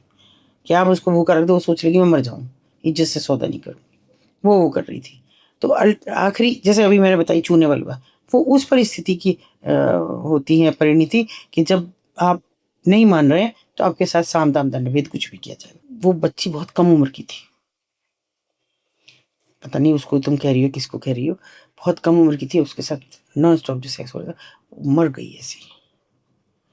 3 दिन में वो मर गई, बिना कुछ खाए बिना पिए। उसने बिल्कुल छोड़ दिया था कि मैं नहीं करूँगी कुछ भी। और मुझे ये भी नहीं पता लगा, ये तो मुझे पता था एक लड़की आई हुई है, मिल नहीं पा रही थी, देख रही थी लेकिन वो नहीं मिल रही थी। छोटे-छोटे एक आध कमरा होता, कमरे तो कुछ होते नहीं। वो जो मालकिन वहाँ बैठी है तो वहाँ अंदर कमरे में जाने का कोई सवाल ही नहीं उठता। उसी हॉल में बैठना पड़ता जहाँ वो बैठे हैं। तो उस बच्ची का तो बहुत बाद में पता लगा हमें कि वो मर गई। मालकिन से ही पता लगा। मैंने कहा सच बताते झूठ, और कुछ ऐसी भी हैं कि जो मेरे से विश्वास में रह के भी थोड़ा बता देती हैं। तो उन्होंने कहा दीदी वो मर गई, ये माने नहीं, ये 10 के नाम भी रहा है, सब उसके पास है और सब उस ठंडे 6-6 फीट के बाद में। मतलब हर चीज़ वहाँ अपनाई जाती है। मैं क्या कहूँ? जो दूसरी औरत होती है, मतलब आप सोचो कि एक लड़की के साथ ये सब हो रहा है उसके इन द साथ भी तो कंपेयर। यही बीता एक दिन। क्या देगी? पुराने ज़माने में कभी सुना कि हमारी माएँ कहें या हमारी दादी कहें, हमारी सास तो ऐसी थी, तुम्हें तो हम कुछ भी ना कह रहे हैं। याद तो रख रही है ना, क्या किया था सास ने? कि चमचा गरम उठा के मार देती थी, चिमटा मार देती थी, जो हाथ में आ गया वो मार देती थी। मार नहीं पा रही लेकिन ज़बान से तो आपको बता रही है ना कि हम कर ही नहीं रहे हैं, बाकी ये हमारा हक है करने का। तो ये तो वो है, मतलब उनके जो साथ भी। ब्रॉथल ओनर्स होते हैं उनके साथ भी उनके ऐसा साथ होता भी, है। वो ब्रोथल ओनर पहले से थोड़ी है। वो तो जब वो आउटडेटेड हो गई, अब वो क्या करेंगी? उनके पास अगर थोड़ा बहुत पैसा है तो वो ओनर बन जाएंगी, नहीं उससे कम पैसा तो कीपर बन जाएंगी, और उतना भी नहीं है तो ट्रैफिकर बन जाएंगी, कहीं से लड़कियां बहका के लाने लगेंगी, और उतना भी नहीं है तो 10-10 रुपए पे कस्टमर के हाथ जोड़ेंगी, 50 रुपए में सेक्स करने के लिए तैयार होंगी कि मैं 50 रुपए ले लूंगी, रोटी नहीं खाइएगा से। ब्रॉथल में कितने उम्र की लड़की से ये सब शुरू करा देते हैं? ये कोई हार्ड एंड फास्ट रूल नहीं है, ये पूछो कितने उम्र तक करती हैं। 25 के बाद तो इनका कोई कैरियर ही नहीं है, खत्म।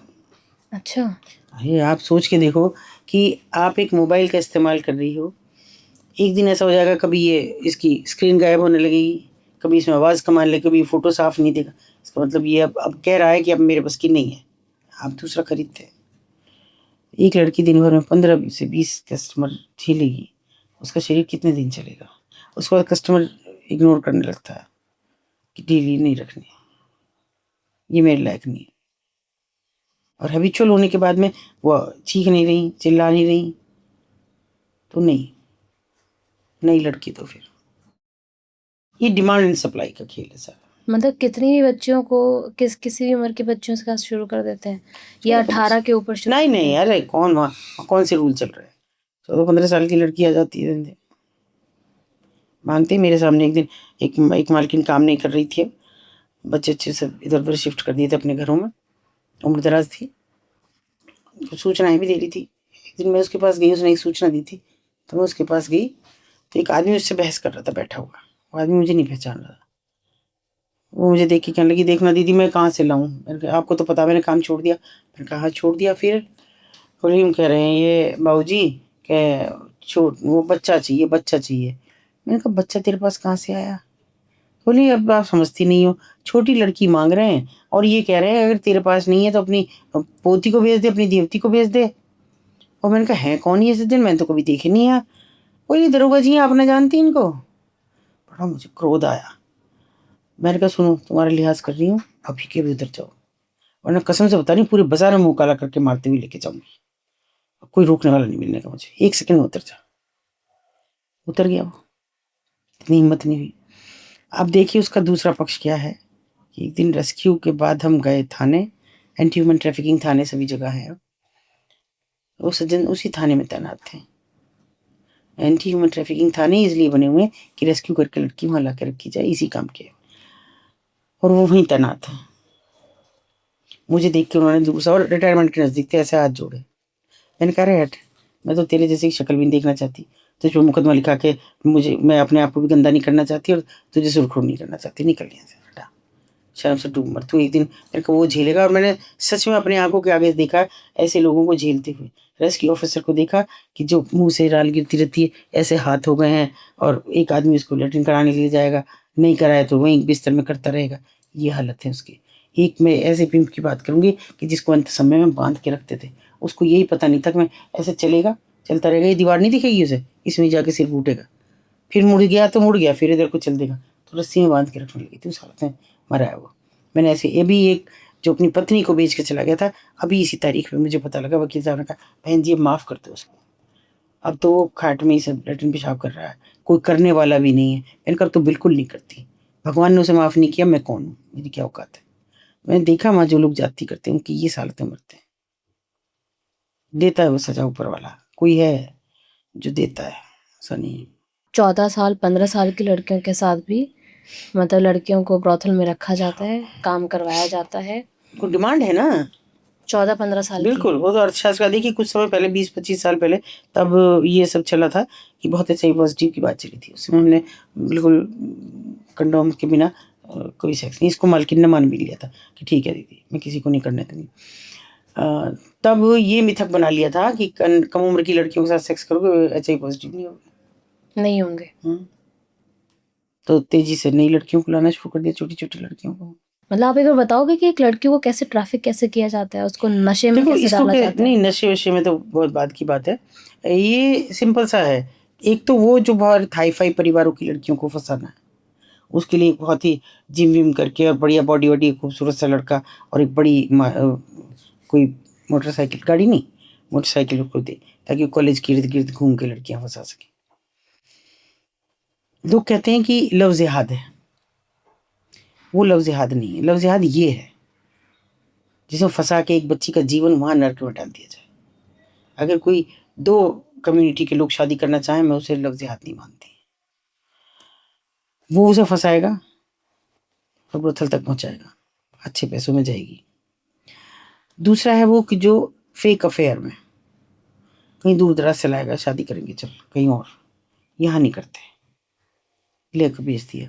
तीसरे वो जो काम के नाम पर उनकी गरीबी देख के, गरीब है, बहुत बदहाली है, कह रहे मैं दिल्ली फोकस है सुन कि दिल्ली काम दिलवा दूंगा, फुल टाइम रखेंगे, अच्छे पैसे देंगे, ये तुम पहले रखो एडवांस 25-30 हज़ार रुपये एडवांस दिए, और अब वहीं रहेगी, हर महीने भेजती रहेगी पैसा।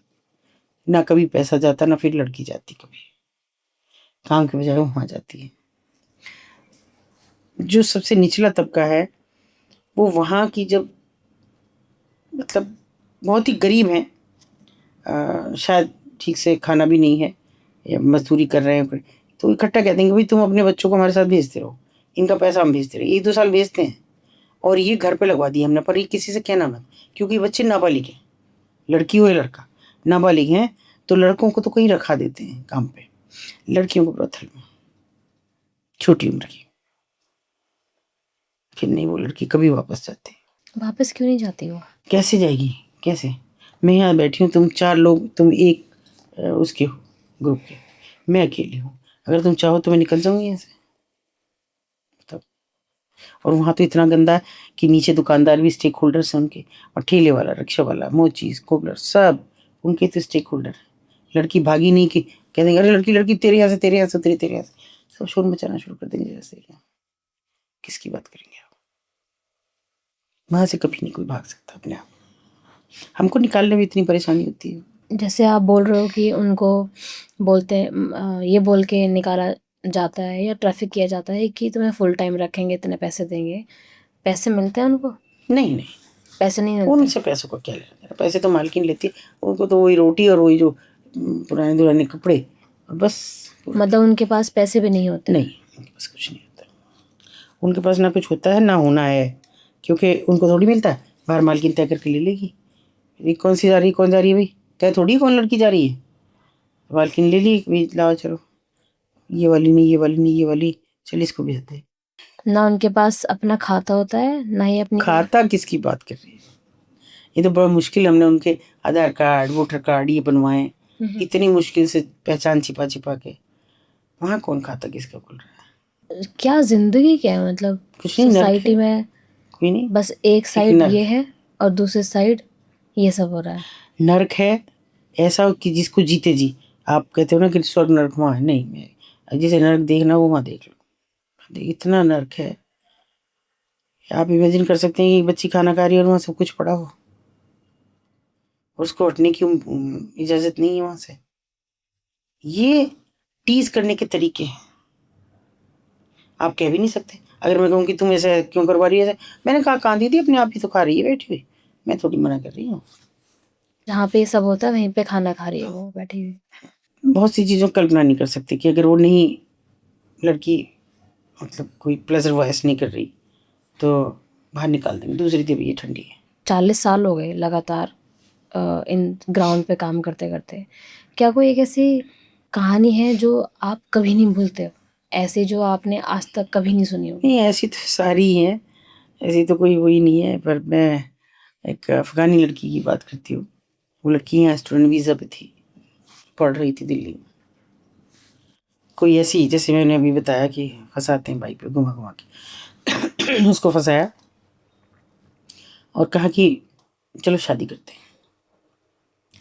उन्होंने कहा पहले घर वालों को खबर कर दिया, नहीं कहाँ माने, 2 देशों की बात है, तो निकाह कर लेंगे तो अपने आप मान जाएंगे। बेवकूफ़ लड़की लॉ कर रही थी, फिर भी मान गई और लड़के के साथ चली गई कि निकाह करके मैं तुम्हें हॉस्टल में ही छोड़ दूंगा। और फिर कभी हॉस्टल में नहीं आई, पहले किसी कमरे पे रखा। अब कॉलेज वाले तो पूछते नहीं है, जो स्टूडेंट वीज़ा पे आते हैं कैसे भी नहीं पूछते, कोई आओ मत आओ, वो ज़माना तो रहा नहीं कि सब पूछते कैसे ने घर खबर चली गई क्यों नहीं हुई। तो कमरे वमरे पे रखा। वो जिद कर रही थी कि निकाह करो, शादी करो, नहीं तो मुझे छोड़ के आओ। नहीं मान रहा था वो किसी भी तरह। और एक दिन उसने कहा ठीक है मैं चली जाऊंगी आज। और उसने जाने की दरवाज़ा खोलने लगी। उसने बहुत मारा पहले तो उसे कि यहीं पड़ी रहे, मैं देख ना लूँ, तुझे भागना मैं सिखाता हूँ। उसके बाद आया जब शाम को, तो उस लड़की ने फिर इसके हाथ पर जोड़े कि मुझे भेज दे, ना तो मेरे से निकाह करेगा, कुछ नहीं करूँगा तेरे से, ऐसे ही रह तू। कई बार मैं गई उसके लिए, हाथ वाथ पकड़ के उसे कोशिश भी की जैसे हम टच थेरेपी करते हैं, लेकिन वो कुछ निर्लिप्त सी रही। फिर मैंने उसको एक दिन, एक पैड रखती हूँ मैं अपने हमेशा पर्स में, मैंने उस पर लिख के दिया कि फ्रॉम वेयर यू आर, ऐसे लिखा, कैन यू हियर मी। तो उसने पहले मुझे देखा, यूँ आंसू ढपढपा रहे थे उसे एक आँख में भी इसके। फिर मालकिन को देखा, फिर कुछ, मालकिन तो अपने काम में लगी हुई थी। उसने भी लिखना शुरू करा, 6-7 पेज लिखे, आंसू गिर रहे थे, मैं देख रही हूँ उसके, गीला हो रहा था बिल्कुल दुपट्टा भी। और उसके बाद जो मैंने वो पढ़ा, तो वो सारी कहानी उसमें लिखी थी उसकी। जब तक मैं उसे पूरा पढ़ती, मैंने ऊपर उठाया तो उसने ऐसे खोला हुआ, लेकिन इमेजिन ये नहीं थे उसके, खाली दांत दिख रहे थे, आँख नहीं थी उसकी। और इतना विभत्स था, अगर इतना चेहरा देखा जाए कि आदमी डर जाए, और इतना सा ये चेहरा इतना खूबसूरत। खैर फिर कॉलेज को खबर दी गई, दिए हमने, देखे गए, वो भी घबरा गई मालकिन, वो भी हमारे साथ गई। उन लोगों को खबर की गई, उसके पेरेंट्स को, वो आए। मुझे अब तक ऐसा याद है कि उसकी माँ ऐसे ढक ढक के चेहरा देखती। तो उसका कहना ये था कि कितनी सुंदर थी मेरी लड़की, ये कैसी हो गई, ये मेरी लड़की है, अगर ये होती तो मैं नहीं पहचानती इसे। तो वो मैं अजमा का रोना, वो लंबा चौड़ा सा बाप, और वो यूं देख रहा अपनी बच्ची को। वो पता नहीं क्या कह रहा था पश्तो में, मुझे नहीं समझ आ रहा, लेकिन ऐसा लग रहा जैसे कि कोई बात नहीं, और बार बार यहाँ लगाया अपने, ये छोड़ दे, कोई बात नहीं, जो आंसू आ जाए आँख में, कि शायद ये कहना चाह रहा था कि कोई बात नहीं, हम तो हमारी बेटी में रखेंगे, मैं जो एक माँ होने के नाते समझ सकती हूँ। और माँ तो जैसे हर पल गिर रही थी, हर पल देखती उसे, फिर बेतहाशा रोती। मतलब वो ऐसा था पल कि तमाम पुलिस वाले हम सब रोए, कोई ऐसा नहीं था जो किसी की आँख में आंसू ना हो। और फिर उन्होंने चलती बार जो कहा, जो जो उनका दुभाषिया था, उसने बताया कि स्कूल का, कॉलेज प्रशासन का, कि यही कह रहे हैं कि हमने तो हिंदुस्तान को बहुत अच्छा समझा था, अभी तो सबको कहेंगे कभी हिंदुस्तान में भेजना अपने बच्चों। क्या मैसेज किया। उसमें क्या लिखा था जो आपने उसको? वो यही लिखा कि ऐसे एक लड़का मुझे मिला, और वो उसका ये नाम है, और यहाँ उसका एड्रेस है, इस तरह मुझे मारा, इस तरह ये करा, फिर मेरे पे तेजाब फेंक दिया, और फिर मुझे यहाँ बेच के चला गया। इंग्लिश में उसने लिख रखा था। मैं बात भी कर सकती थी उससे, लेकिन मैंने कहा कि कुछ कुछ समझती हैं अंग्रेजी भी, ऐसा नहीं है उनके पास 70 के लोग आते हैं, तो मैंने कहा ये समझ जाएगी तो फिर एक स्यापा नया खड़ा होगा, ये सब नहीं किया। पर उसने भी चेहरा देख के वो इतनी घबरा गई थी, उसने कहा दीदी मैं साथ चलूँगी, मुझे खर्चा भी देना पड़ा इसके जाने का, इस बच्ची को घर भिजवा दो इसके। ये पहला मौका था किसी मालकिन ने मुझसे ये कहा, इसे इसके घर भिजवा दो, इसे, ये तो दूसरे देश की थी, क्या कहेंगे अपने देश में जाके, ये क्या हुआ हमारी बच्ची के साथ, आखिर तक हमारे साथ रही हो। तो इससे बड़ा और कलंक हमारे ऊपर नहीं हो सकता कि एक औरत चलते चलते ये कह के जाए कि सबसे कहेंगे हिंदुस्तान मत भेजना, कहीं भी भेज देना पढ़ने बच्चों को, हिंदुस्तान नहीं, अच्छे नहीं है यहाँ के लोग। ये मुझे उसका चेहरा ही नहीं भूलता कभी, ये एक आँख हो, एक आँख इतनी विवश कभी नहीं भूली मैं। पॉटी पोटा पार्टी क्या होता? देखिए वैसे तो ये बहुत अभी इस रोक दिया गया, चर्चा में नहीं है, जैसे एप्स्टीन फाइल को बंद कर दिया, कोई बोल ही नहीं रहा उस पर। ये एक्चुअली एक यूक्रेनी मॉडल थी जिसके साथ ये सब हुआ, और उसने खोला बहुत खुल के, और उसने ये भी इल्जाम लगाया कि केवल मैं ही नहीं हूँ इसकी शिकार, हर देश से ये मॉडल्स आती हैं, उनके साथ ये हो रहा कहाँ पे होता है ये? है यूएई में। दुबई। हाँ, कि जब मन भर जाए और वो उसके साथ इतनी जाती होती है, एक तरह से वो सामूहिक बलात्कार समझो जो होती है, तो वो थक जाए और कह दे मुझे छोड़ दो, अब नहीं मैं चाहिए कुछ, तो वो उसको ये बाहर जाके ना बताए, इसके लिए पोटी पोटा पार्टी का आयोजन आजकल किया जाता है।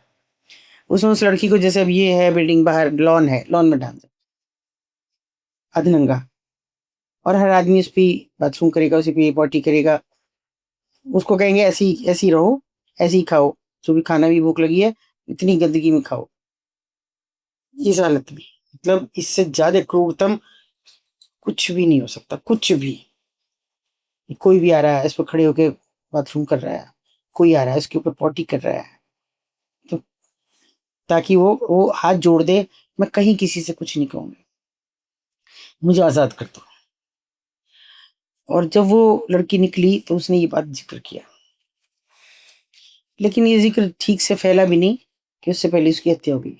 मतलब उसको मार दिया गया? हाँ, अभी देखिए, जैसे अपने यहाँ देख लीजिए आप, अभी अशोक करात का मामला खुला, लोग बोलना नहीं चाह रहे इस पे, जिसमें बड़े लोगों के नाम है, और वैसे वो बाबा है, मतलब पैंट शर्ट वाला बाबा है, हर तरह का उसके साथ औरतें सेक्स करती हैं, उसकी वीडियोज हैं सबके पास। अब वो किसी ने खोल दी, जिसने खोली अभी अभी, वो कहते हैं एक्सीडेंट हुआ, मैं कहती हूँ उसकी हत्या हुई, पति पत्नी मर गए, बेटा उनका साथ था, वो बिल्कुल मरणासन स्थिति में आईसीयू में है अभी। जिसने ये सब खोल दिया जो, खोल दिया है। हाँ, कि ये होता है, और उसकी वीडियोस जारी कर दी, जो वीडियोस थी, उसने कुछ वीडियोस बना ली थी, इस अकेली महिला की 18 वीडियो हैं। तो आप बताइए, कोई नहीं बोल रहा। वो जो कहते हैं ना, वो साहब बहादुर हमारे, कि हम विश्व गुरु बनने जा रहे हैं, मैं कहती है इस ठेंगे पे रखे वो विश्व गुरु, जिसकी महिला आयोग के देख, जो महिलाओं की पीड़ा सुनेगी वो, जिसकी खुद की इतनी सारी वीडियोस हैं, इतनी गंदी वीडियोस हैं। देखिए, मैं बहुत सारी चीजों से इत्तेफाक रखती हूँ, जैसे मैं इसमें एतराज नहीं करती किस औरत का किसके साथ संबंध है, ये कोई उसकी निजी जिंदगी है, हो सकता है उसको अपने यहाँ ना मिल रहा हो, जो दूसरे के यहाँ ले रहा है, कोई बात नहीं। लेकिन ये क्या है, इस कदर अगर उनको खोल के देखोगी, इस कदर गंदगी है कि शायद 2 मिनट बाद ही तुम्हें उल्टी आने लगेगी अपने आप में, और ये औरतें करती हैं ऐसे। राम खिलावन को अभी भी सजा हुई है, इंजीनियर था, क्या कमी थी उसकी?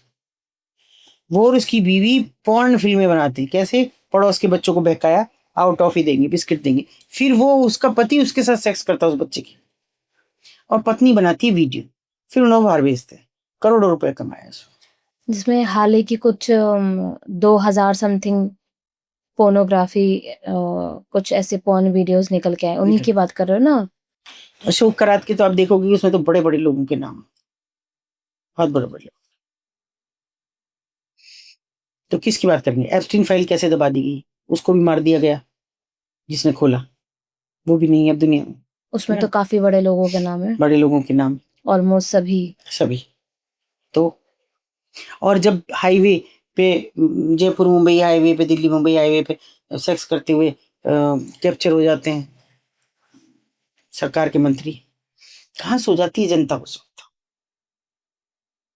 इसलिए मैं कहती हूँ हिंदुस्तान अब सेक्स ट्रेड में, और सहमति से, कि सब सहमत है सेक्स ट्रेड में, तो क्या हुआ, किसी का एंजॉय, किसी का पैसा, ये हो रहा बस। आपको इसके अलावा कुछ नहीं दिख रहा दुनिया में, कुछ भी। अभी तो कहती है एक राजनेत्री ने कहा है कि राजनीति में औरत को बिस्तर से होकर गुजरना ही पड़ता है, मर जाओ ऐसी राजनीति में जाने के लिए, इतना जरूरी हो गया? इतना जरूरी है कि आप राजनीति में जाएंगी। अभी मेरे पास किसी का फोन आया आज दिन में कि जी आप जैसे लोग भी अगर राजनीति में नहीं आएंगे इसीलिए तो भ्रष्ट हो रहा है। मैंने कहा भैया, अब मुझे बुढ़ापे में कालिख नहीं डलवानी है, तुम मुझे मत घसीटो, तुम कर लो जो कर। सोच के देखिए कि, और ये सच्चाई है कि ऐसा है, और जो नहीं करती ना ऐसा, वो वहीं के वहीं पड़ी है गली मोहल्ले की नेता बन के, बस वहीं खत्म है उनकी जिंदगी, उनके बाद की आगे बढ़ जाती है। अच्छा, आपको नहीं लगता कि औरतों को ज्यादा बदनाम किया जाता है, जबकि बदनाम करना चाहिए मर्दों को? मतलब मर्दों के लिए तो ये आसान है, मतलब मर्द है तो करेगा। तो अगर औरत का नाम उसमें आ जाता है तो फिर ऐसे बोलते बिल्कुल हैं कि बिल्कुल। भाई औरत को तो दोयम दर्जा दे रखा है। आप करेंगी तो गलत होगा। आदमी का क्या, वो 10 जगह चला जाए तब भी वो ऐसे ही रहेगा। वो पुरानी कहावतें ऐसी बना रखी है, जिसका हाथी उसका गाँव, वो हाथी डोले गाँव गाँव, और जिसका हाथी उसका नाम। बस वो हाथी बना दिया। अब तुम्हारी जिंदगी एक गिरी से गिरी इंसान की है। औरत जरा सा बाहर निकल के किसी की तरफ देख भी ले, सब बड़ी चरित्रहीन है। आदमी नहीं है। आदमी 10 अफेयर भी रखे तो कोई फर्क नहीं पड़ता, वो आदमी है। वो आदमी है। और औरत को बर्दाश्त करना चाहिए, क्योंकि वो उसकी पत्नी है। पत्नी तो तू ही रहेगी। एक हाल ही में एक मूवी रिलीज हुई थी, चिरैया। चिरे उसमें मैरिज के जो मैरिटल रेप। मैरिटल जो रेप होते हैं उसको लेकर के हाईलाइट किया, जबकि बहुत लोगों ने उसके अगेंस्ट बोला कि गलत है ये सब, हाँ तो कानूनी अगेंस्ट भी क्यों विकल्प। बोला? अगेंस्ट क्यों बोला? मैरिटल रेप की तो धारा ही हटा दी। हाँ, वही मैं कह रही हूँ कि अभी तो उसकी सुप्रीम तो कोर्ट ने कहा कि मैरिटल रेप कुछ नहीं होता। जब तुम्हारी शादी हुई है तो पति का हक बनता है। कुछ भी करे, कुछ भी। और ये सच्चाई है कि जैसे वो उसके साथ कर रहा है, इससे भी बुरा हाल करते हैं लोग, क्योंकि जैसे ऑब्जेक्ट की तरह इस्तेमाल करते हैं। तो ब्याह के लाए हो इसको? अब कुछ भी करो, इसी काम के लिए तो लाए हो। सेक्स करो, बच्चे पैदा करो, बस इसी काम के लिए तो लाए हो। ये है। इसका किसी औरत ने विरोध किया कि आपने ये मैरिटल रेप की धारा क्यों हटा दी? कहीं किसी औरत ने इसका विरोध नहीं किया। क्योंकि कहीं ना कहीं जो जिसके साथ होता है उसके साथ तो गलत हो रहा है, लेकिन हाँ, अगर अपनी बात किसी महिला को बताए तो वो कहेगी अरे तुम्हारा पति है, वो पति है, करेगा। हाँ, पति है, करेगा। कभी ये खत्म होगा? ना कभी नहीं होगा। ना, हमको बचपन से सिखाते हैं, पति है, जो कहे मानो। क्या शादी करनी चाहिए? नहीं, शादी तो करनी चाहिए, पर सब चीज मत मानो। विरोध करो। बिल्कुल। हाँ है, उसका विरोध करो। गलत है, गलत की तरह उसका विरोध करो। नहीं करोगे तो ऐसी वर्षों बरस तक दो हमदर्जी करो। मैं नहीं कहती, देखो बहुत सी कहती हैं, चर्चा है कि हम क्या कम है? हमको कैसे, हम रात को 12 बजे क्यों नहीं आ सकते? लड़के को मना नहीं करते, लड़की, भैया हम शारीरिक रूप से कमजोर हैं। रेप हमारे साथ हो सकता है, लड़कों के साथ नहीं होता है ना। उनके साथ कोई करेगा भी नहीं। तो हम कमजोर हैं कि रात को हमारे साथ कोई हमारे चीजें छीन सकता है, हमें मार सकता है, कुछ भी कर सकता है कोई। उतने तो हम कमजोर हैं। लेकिन हाँ, हम मानते हैं कि हम अपनी तरफ से हम फाइटर पायलट बन रहे हैं। हम ये लोको पायलट बन रहे हैं। हम बहुत सारी चीजें कर रहे हैं, फोर्स में हम सब चीजें कर रहे हैं। पुलिस में ऐसे ज्यादा लड़कियां जा रही हैं, तो कर सकते हैं, हम ताकतवर हैं हम। लेकिन भैया रात बिरात का जो आप कह रही हैं, ये हमारे, ये समाज की सोच नहीं है। ये समाज की जिम्मेदारी बनती है कि रात को बच्ची निकले, उसका घबराहट हो, डर लगे, है जरूरी। लोग कहते हैं, अभी वो बच्ची कह रही थी कि भाई मेरी मम्मी को डर लग जाता है कभी कभी कि तुम रह रही हो वहां पे, कैसे लोग हैं, मुझे यकीन दिलाना मुश्किल हो जाता है। सच है ये। जो दूर होते हैं माँ बाप, उन्हें लड़की की इज्जत का खतरा नहीं होता, भय होता है कि लोग कैसे हैं ये। तो इसलिए ये तो मान के चलना पड़ेगा कि हम दोयम दर्जे में हैं, मगर विरोध करना पड़ेगा कि नहीं। कहती हूँ ना कि मैं थी, मैं हूं, मैं रहूंगी। ये बना के रखो। ब्रॉथल में जैसे वो प्रेग्नेंट भी होती होंगी, तो उन जो बच्चों, मतलब जो उनके बच्चे होते हैं उनका फ्यूचर क्या होता है? देखो अभी 25 साल से तो हम पढ़ा रहे हैं बच्चों, पढ़ा रहे हो, बराबर। लेकिन आप अपने एरिया में पढ़ा रहे होंगे ना खाली। नहीं, अपने एरिया में क्यों, हम तो स्कूल्स में पढ़ा रहे हैं उनको। हम तो हॉस्टल में रखते हैं, मिलने नहीं देते। मैं भी नहीं मिलती, क्योंकि मेरी पहचान है। तो मैं स्कूल वाले पहले ही मना कर देते हैं कि आप नहीं आएंगी कभी भी, क्योंकि दूसरे लोग अपने बच्चों को हटा लेंगे, उन्हें पता लग जाएगा इनके बच्चे।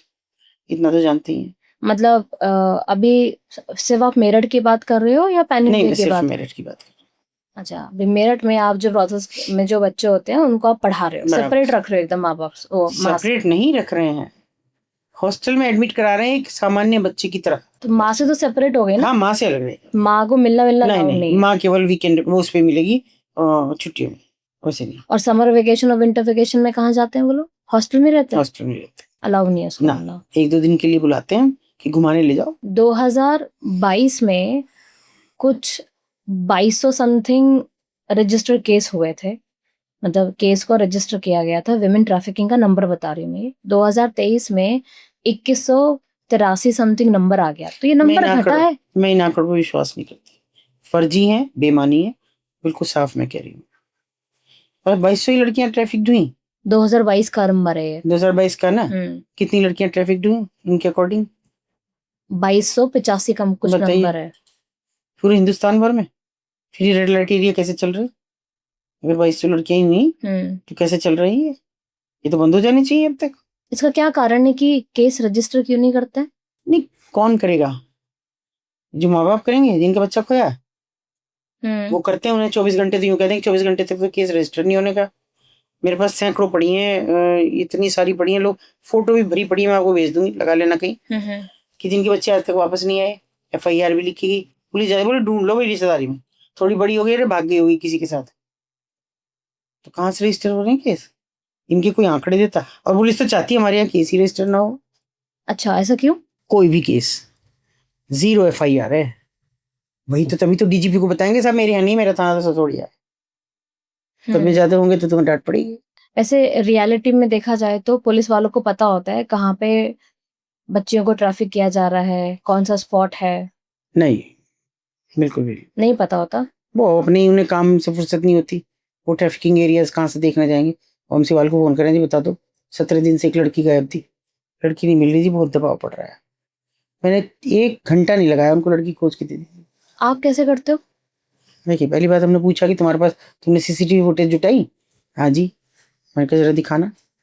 हमने देखिए जरा दिन बता दिया, मैंने कहा देखो ये आगे जाके फोन निकालती है, फिर बीच में बच्ची जा रही है, बच्ची ने उठाई, इसने ही कहा मुझे, मैं तो किसी काम में लग रही थी, कि मैडम ये रही बच्ची, तो पीछे दूसरी ब्रोथल ओनर है, आगे एक और ब्रोथल ओनर है, फोन निकालती है, वो आवाज तो है नहीं, फिर वो गलियों में कट जाती है। मैंने कहा भाग जाओ, सीधे लड़की वहां मिलेगी। मैंने तुरंत मालकिन से उससे बात की, मैंने कहा कहाँ है भाई? कि दीदी मैं तो गाँव आई हुई हूँ। मैंने कहा मैंने तो तुझे कल परसों यहीं देखा था। कि नहीं नहीं, मैं तो 1 महीना हो गया। अब मैंने कहा कब आएगी? बोले आऊंगी, अभी तो टाइम लगेगा, और देख लो एक मामले में किसी को हॉस्टाइल कराना था। मैंने कहा तुझे हॉस्टाइल करा दूंगी तो छूट छाट जाएगी, चल। कह रही हाँ अगले महीने आऊंगी। मैंने कहा चले जाओ, पक्का झूठ बोल रही है, लड़की इसके घर है, ले आओ। मिली लड़की। ये नहीं, पुलिस को नहीं पता होता, उनकी इंटेंशन भी नहीं होती, हम क्यों ढूंढे? जिनका बच्चा वो ढूंढे। जैसे पॉलिटिशियन है, बिजनेसमैन है और एक धर्म का कोई नेता है, तो इनमें से कौन सबसे ज्यादा प्रोटेक्ट करता है सिस्टम को? कोई भी नहीं। कोई भी नहीं करता है, अपने आप चलता है सिस्टम। ये बिल्कुल, बस आंख फेर लेते हैं। कोई प्रोटेक्ट नहीं करता। आप सड़क पे जा रही हो, कोई आदमी किसी बच्चे को पीट रहा है, दखल देती हो? बस यही है। इसको चलाने के लिए कोई सपोर्ट नहीं करता? ना, नहीं। ना कोई सपोर्ट करता, ना कोई दखल देता, कि चलाते रहो हम देख ही नहीं रहे। अच्छा। कौन पूछता है उनसे कि ब्रोथल ओनर से कि भाई तुम चला रही हो या हमको पैसे दोगी? अब इस गंदगी में से किसी को पैसे नहीं चाहिए। जैसे सरकार जब बदलती है, यूपी सरकार जब बदलती है, तो इससे ट्रैफिक पे फर्क पड़ता है? क्यों? सरकार के तो एजेंडा में ही नहीं है, फर्क कैसे पड़ेगा? किसी की कभी ब्रोशर में देखा है कि सेक्स वर्कर्स के लिए करेंगे, ट्रैफिकिंग के लिए करेंगे? तो जब करा ही नहीं तो फिर क्यों फर्क पड़ेगा? तो बदस्तूर चलती हैं चीजें, जैसे चल रही है वैसे चलती रहेंगी, ऐसी आबाद रहेंगे, ये कभी नाबाद नहीं हो सकते। आपने मेरठ के बाहर, जैसे आपने नोएडा की बात करी, गुड़गांव की बात करी, मुंबई की बात करी, आप मेरठ से अलग अलग जगहों पे रेस्क्यू करते हैं, और अगर किसी को आपसे कांटेक्ट करना हो तो वो कैसे कांटेक्ट करेंगे? जिनके खोजा कहीं, अभी तो आप सब लोगों को धन्यवाद है, मेरे से बहुत लोग हैं जिनके बच्चे खो रहे हैं, बहुत संपर्क करते हैं, मेरे पास इतने पड़े हुए हैं, भरा पड़ा मेरा। और मैं रास्ते पे कई मिले भी हैं, कई बच्चियां मिल गई हैं, एक दूर दराज बिहार की बच्ची जैसे मिली अगर कोई इस पॉडकास्ट को देख रहा हो और तो वो नंबर डाल दे आप, उनको जैसे पता है कि अतुल जी ऐसा काम करती हैं, तो उनसे अगर पॉडकास्ट डाल रहे हैं आप, नंबर डाल सकती हैं, उनसे संपर्क कर सकते हैं। मैं खुद उठाती हूँ, मैं इस नंबर को मैं खुद उठाती हूँ। अच्छा। कोई और नहीं उठाता मेरा, खुद बात करती हूँ। ऐसा रिस्क नहीं लेती कि दूसरा इग्नोर कर दे या उस बात की कोई जिक्र ना करे, ऐसा नहीं करते। अभी एक CNN की न्यूज़ थी जिसमें एक एकेडमी चला रहे हैं जिसका नाम है ग्लोबल रेप एकेडमी, जिसमें ऑनलाइन करीबन 62 मिलियन लोगों ने उस वेबसाइट को देखा है। CNN ने इसको कवर किया है न्यूज़ को, और उसमें ये बताया जाता है कि कैसे किसी लड़की का रेप होगा, कैसे उसको एक्सप्लॉइट किया जाएगा, ऑनलाइन सिखाया जाता है। मैं इस अकेडमी की इसलिए बात कर रही हूँ क्योंकि आजकल ये बहुत कॉमन है लड़कियों को इंस्टाग्राम के थ्रू, फेसबुक के थ्रू फँसाना। तो आपको नहीं लगता कि टेक्नोलॉजी जो है कि जब 10वीं में हम पढ़ा करते थे तो एक निबंध था कि विज्ञान वरदान या अभिशाप। उस वक़्त रटना पड़ता था, समझ ही नहीं आ रहा था क्या है ये। हुँ, आज समझ में आता है, विज्ञान वरदान तो है, हमको ये सब चीज़ें दी वरदान, हुँ, हुँ, लेकिन हमने इसे अभिशाप के तौर पे लिया है। हुँ, हुँ, हुँ। हम पूरा दिन मोबाइल पे रहते हैं, एडिक्ट होते हैं, लेकिन क्या देख रहे हैं हमको नहीं मालूम। हमको तो एडिक्शन नहीं होता, हम इतना देख रहे हैं। क्योंकि अपने काम के लिए भी सारा दिन मुझे रखना पड़ता है, करना पड़ता है, तो एडिक्शन नहीं है। रात को चैन से सो जाते हैं। आजकल की लड़कियों को कैसे समझाएँ ये चीज़ कि देखिए, मैं अगर पहली चीज़ कर रही हूँ, एक तो सेव करने के लिए ये ग्लोबल सिग्नल है, उसके इस्तेमाल को आप करना सिखाएँ सबको। जैसे मैं सब जगह कर रही हूँ उसे। पूरे विश्व भर में इस्तेमाल हो रहा है सिवाय हिंदुस्तान को छोड़ के। ये ग्लोबल सिग्नल है। ऐसे किया हुँ, हुँ, और आप अगर कोई ऐसा करता मिलता है, तो आप समझिए वो खतरे में है। ऐसे। अपने बच्चों को भी सिखाइए और बड़ों को भी सिखाइए कि कोई राह चलता बच्चा दिखता है, आप उसकी मदद नहीं कर सकते, पुलिस को फ़ोन करते हैं। कोई बाइक पे ले जाता दिखता है और बच्चा पीछे से आपको करता है, तो आप बाइक का नंबर पुलिस को दें, इस बाइक बच्चा खतरे में है। महिला कोई ज़रूरी नहीं है कि आप केवल ट्रैफ़िक के घरेलू हिंसा हो रही है, किसी भी परेशानी में महिला है, अगर वो ये करती है, तो आप समझिए कि उसे मदद की तलबगार है। उसे नंबर बताइए, नहीं है तो आप 1090 पे कर सकते हैं, बच्चा है तो 1098 पे कर सकते हैं, 181 पे कर सकते हैं, बुज़ुर्ग हैं तो उनके लिए हेल्पलाइन बुज़ुर्ग हेल्पलाइन है 15 383 उस पे कर सकते हैं आप। तो ये ऐसे नंबर्स हैं जिन पे आप फ़ोन करके बता सकते हैं कि फलाने के साथ ये हो रहा है। बशर्ते ये जागरूकता आप लोगों को फैलानी पड़ेगी, इसलिए हर पॉडकास्ट में मैं बता भी रही हूँ हुँ, कि हुँ। इसके ज़रिए तो कम से कम देखें। ये ग्लोबल सिग्नल फॉर हेल्प है, जिसकी बहुत नतीजे अच्छे आएँगे, आप खुद भी देखेंगे कि इतने नतीजे अच्छे आ जाएँगे कि हर बच्चा आपसे हेल्प माँगेगा। बस सिर्फ़ उनको छोड़ के जिनको ईज़ी मनी लेना है, उनकी तो आप कोई मदद उनकी वो खुद मदद अपनी नहीं कर सकती। हुँ, हुँ, ना हुँ, लड़के ना लड़की। अपने बच्चे को सिखाइए, कोई आपको उठा के भी जा रहा है, तो वो पीछे कंधे पर डाला है, तो आप पीछे भी ऐसे कर सकते हैं, कोई तो देखेगा। बशर्ते बड़े लोगों को ये सिग्नल पता हो, बड़े लोगों को ये सिग्नल पता हो कि वो ऐसा कर रहा है, कोई बच्चा, महिला या कोई भी, आप उसकी मदद करें, उसके सामने जाएँ, उससे पूछें कि हुआ क्या है? और नहीं तो पुलिस को फ़ोन करें, बच्चा है तो 1098 पे करें, महिला है तो 1090 पे करें और 181 पे भी कर सकते हैं। अगर आपको माँ-बाप को ये समझाना हो कि आपका बच्चा खतरे में है या आपको माँ-बाप को ये समझाना हो कि कैसे आप अपने बच्चे को इन सब ट्रैफिकिंग से बचा सकते हैं, तो उनको देखिए, आप पहले कैसे तो बताएँ? माँ-बाप ने अपना दायित्व ही छोड़ दिया। हुँ, हुँ। ये छोड़ दिया कि भई माँ किटी में व्यस्त है, बाप बिज़नेस में व्यस्त है, नौकरी में व्यस्त है। बच्चा क्या कर रहा है आपको पता ही नहीं है।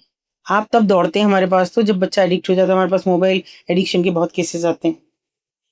तो वो और ऐसे-ऐसे आते हैं कि जिनकी बेटियाँ 40-40 साल की हो गई हैं और उन्होंने ज़िंदगी हराम कर रखी है। ऐसी भी हैं कि जो 14 साल की बेटी अपने माँ-बाप को पीटती है। बेटा है कि जो आए दिन कभी ज़हर खाता है, कभी इस पे लटकता है, 24 घंटे उसकी निगरानी करते हैं। निगरानी करनी चाहिए तब जब बच्चा जैसे ही ग्रोन अप होना शुरू हो। माँ अपना पीछे छुड़ाने के लिए बच्चे को 2 साल के बच्चे को मोबाइल दे देगी। ले चल तू इससे खेल ले। छोड़ दो ये सब, छोड़ दो। पहले बच्चा खिलौनों से खेलता था, साइकिल चलाना सीखता था।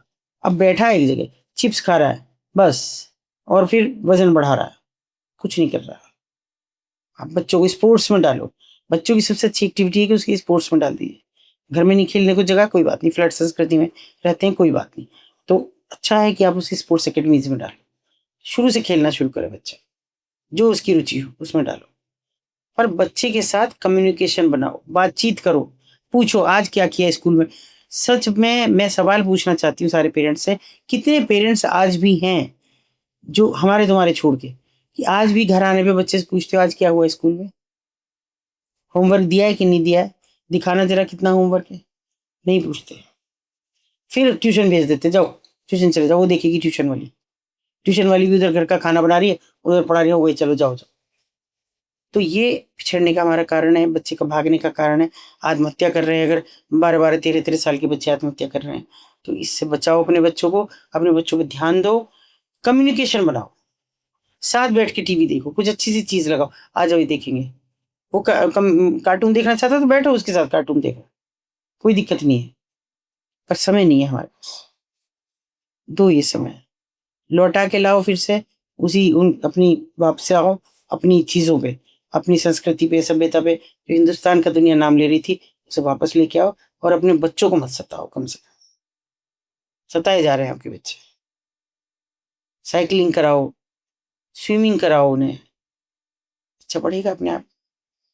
मेंटली प्रेशर बनाने के बजाय 90% नहीं आए, अरे 45% भी आए हैं, 45% वाला बच्चा आईएएस क्वालिफाई कर लेगा अगर उसे करना होगा तो।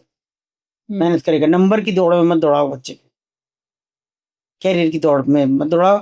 जो उसे बनना होगा वो अपने आप बनेगा। आप नहीं कर सकते कुछ।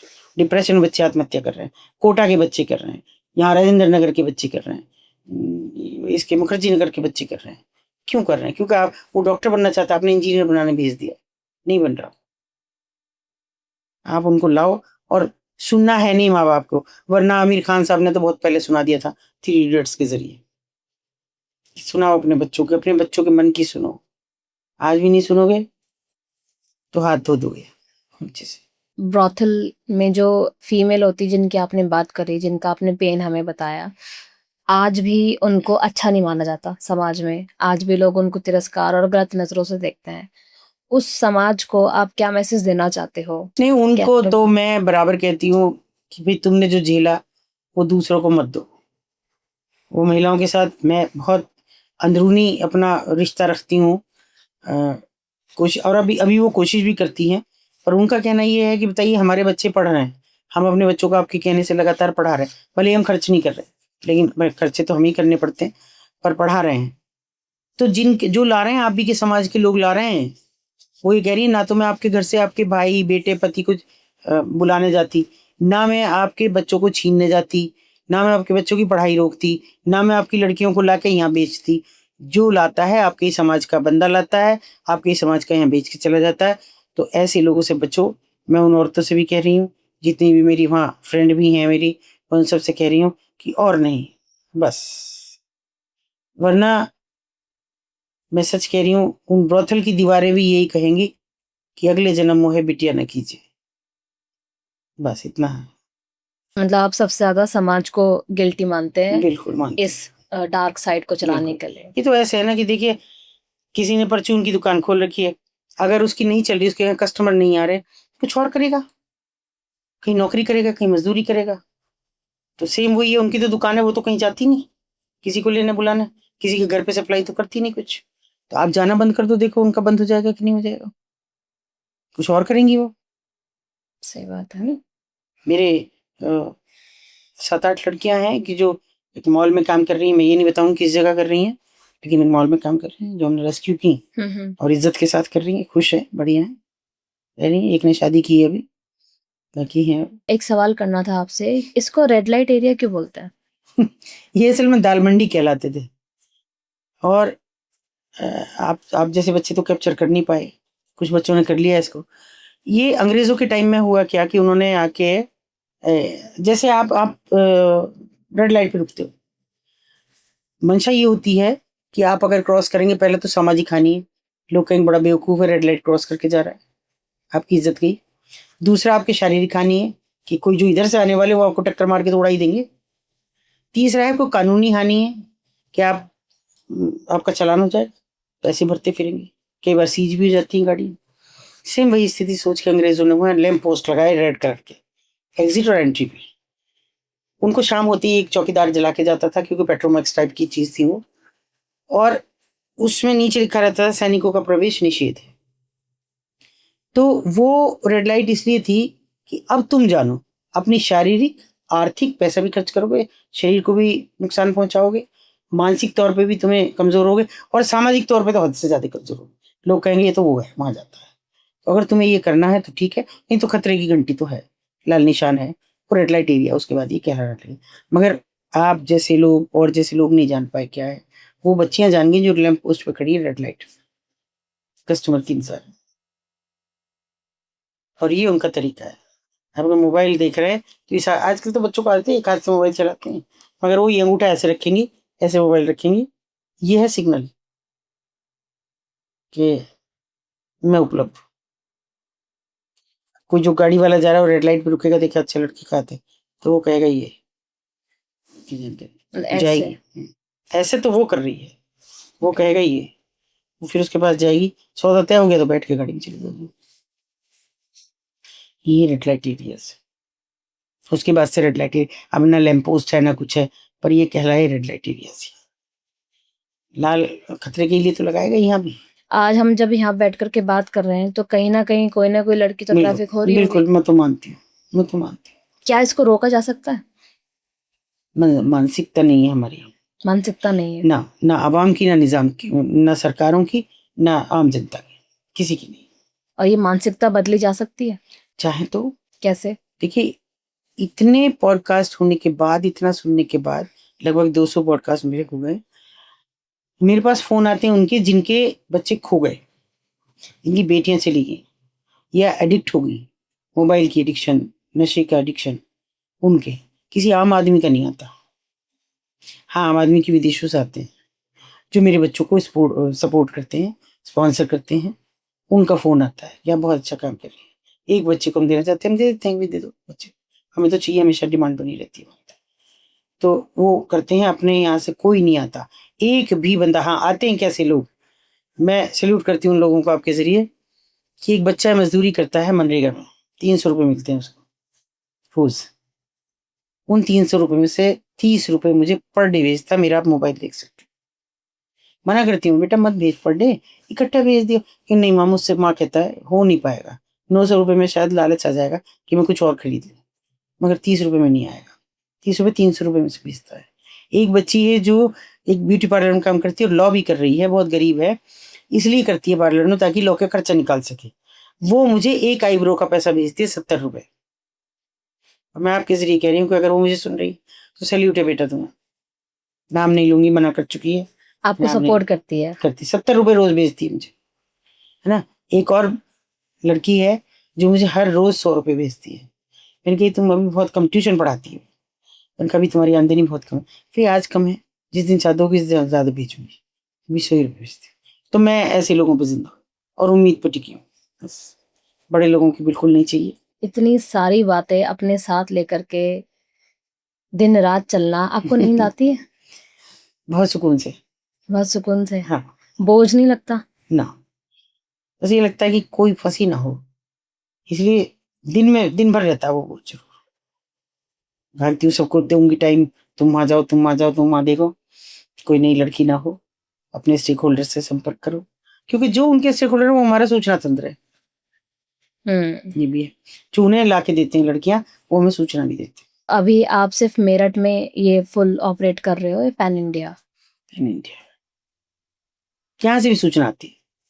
मेरा बहुत तंत्र विकसित है कि मुझे जाने की भी जरूरत नहीं होती, और वहां से वो लोग करते हैं जो मेरे साथी लोग करते हैं हमेशा। अपने फाउंडेशन के लिए लोगों से कुछ कहना चाहते हो? नहीं, बस इतना ही। फाउंडेशन के लिए कुछ भी नहीं। हाँ, उन बच्चों के लिए आप अगर सपोर्ट करते, कुछ भी, आप कपड़े दे सकते हैं उनको, कॉपी दे सकते हैं, किताब, जैसा भी मुझे 5 किसी ने ज्योमेट्री बॉक्स भेजे, बहुत अच्छे, तो ऐसी चीज़ें आप मुझे दे सकते हैं। और शूज़ दे सकते हैं, जो ज़रूरत हमारी हमेशा बनी रहती है। क्योंकि देखिए, वहाँ तो ड्रेस तो वो उसमें हमें कर देते हैं, बहुत कम हमसे लेते हैं, पर ड्रेस में कर देते हैं, किताब भी दे देते हैं, मगर कॉपी दूसरी और कलर्स और इन चीज़ों में थोड़ा परहेज करते हैं, क्योंकि हम बहुत कम पैसा दे रहे हैं उनको। तो वो हमारी डिमांड हमेशा बनी रहती है। तो अगर आप भेज सकें तो हमको भेज दें। कितने बच्चे हैं जिनको अभी इस आपने? बार हमारे 17 बच्चों से ज्यादा बच्चे हुए इस बार। 17 बच्चों 17 बच्चों का एडमिशन हुआ इस बार। जो ये मानसिकता है आदमी की, उन आदमी को कोई एक ऐसी कुछ ऐसा उनसे कहना चाहते हो जिससे उनके दिल में ये बात गड़ जाए? देखो, ईश्वर ना करे कि कभी तुम्हारे परिवार का कोई बच्चा उस नर्क में फंस जाए, बस इतना ध्यान रखना। कहीं ऐसा ना हो कि किसी दिन आप आंख खोलें और आपका ही बच्चा आपको सामने दिखाई दे। ऐसा मत करना, छोड़ दो, जाओ मत। जब जाओगे नहीं तो उनका वो धंधा बंद हो जाएगा, वो कुछ और करेंगी। दोष भी मत दो, मगर जाओ भी मत। बस मेरा तो इतना। अगर रेड लाइट एरिया में, देखो ये बहुत आसान है, अगर रेड लाइट एरिया में लोग जाना बंद करते हैं, ये कभी का बंद हो जाएगा। पर लोग तो बोल रहे हैं इसको लीगल करने के लिए। लीगल तो ये है, जब हम छेड़ नहीं रहे तो लीगल है, इसका मतलब। सरकारें निकल रही हैं, सरकार के नुमाइंदे निकल रहे हैं, लोग निकल रहे हैं, कुछ कह नहीं रहे, सबको पता है रेड लाइट एरिया है, जिसका मतलब तो लीगल है। ये तो मान के चल रहे हो, आपने मान लिया दिल में कि लीगल है, चुप रहो बस। कि अगर नहीं चलेगा तो सड़कों पे ऐसी होता हाँ, ये हो जाएगा, बस ये आपने मान लिया। नो नहीं। थैंक यू, आप आज आए हमसे बात करें, बहुत बहुत शुक्रिया आपका। कहते ना कि समर शेष नहीं पाप का भागी केवल ब्यात। जो तटस्थ हैं, जो मौन है, समय लिखेगा उनका भी अपराध।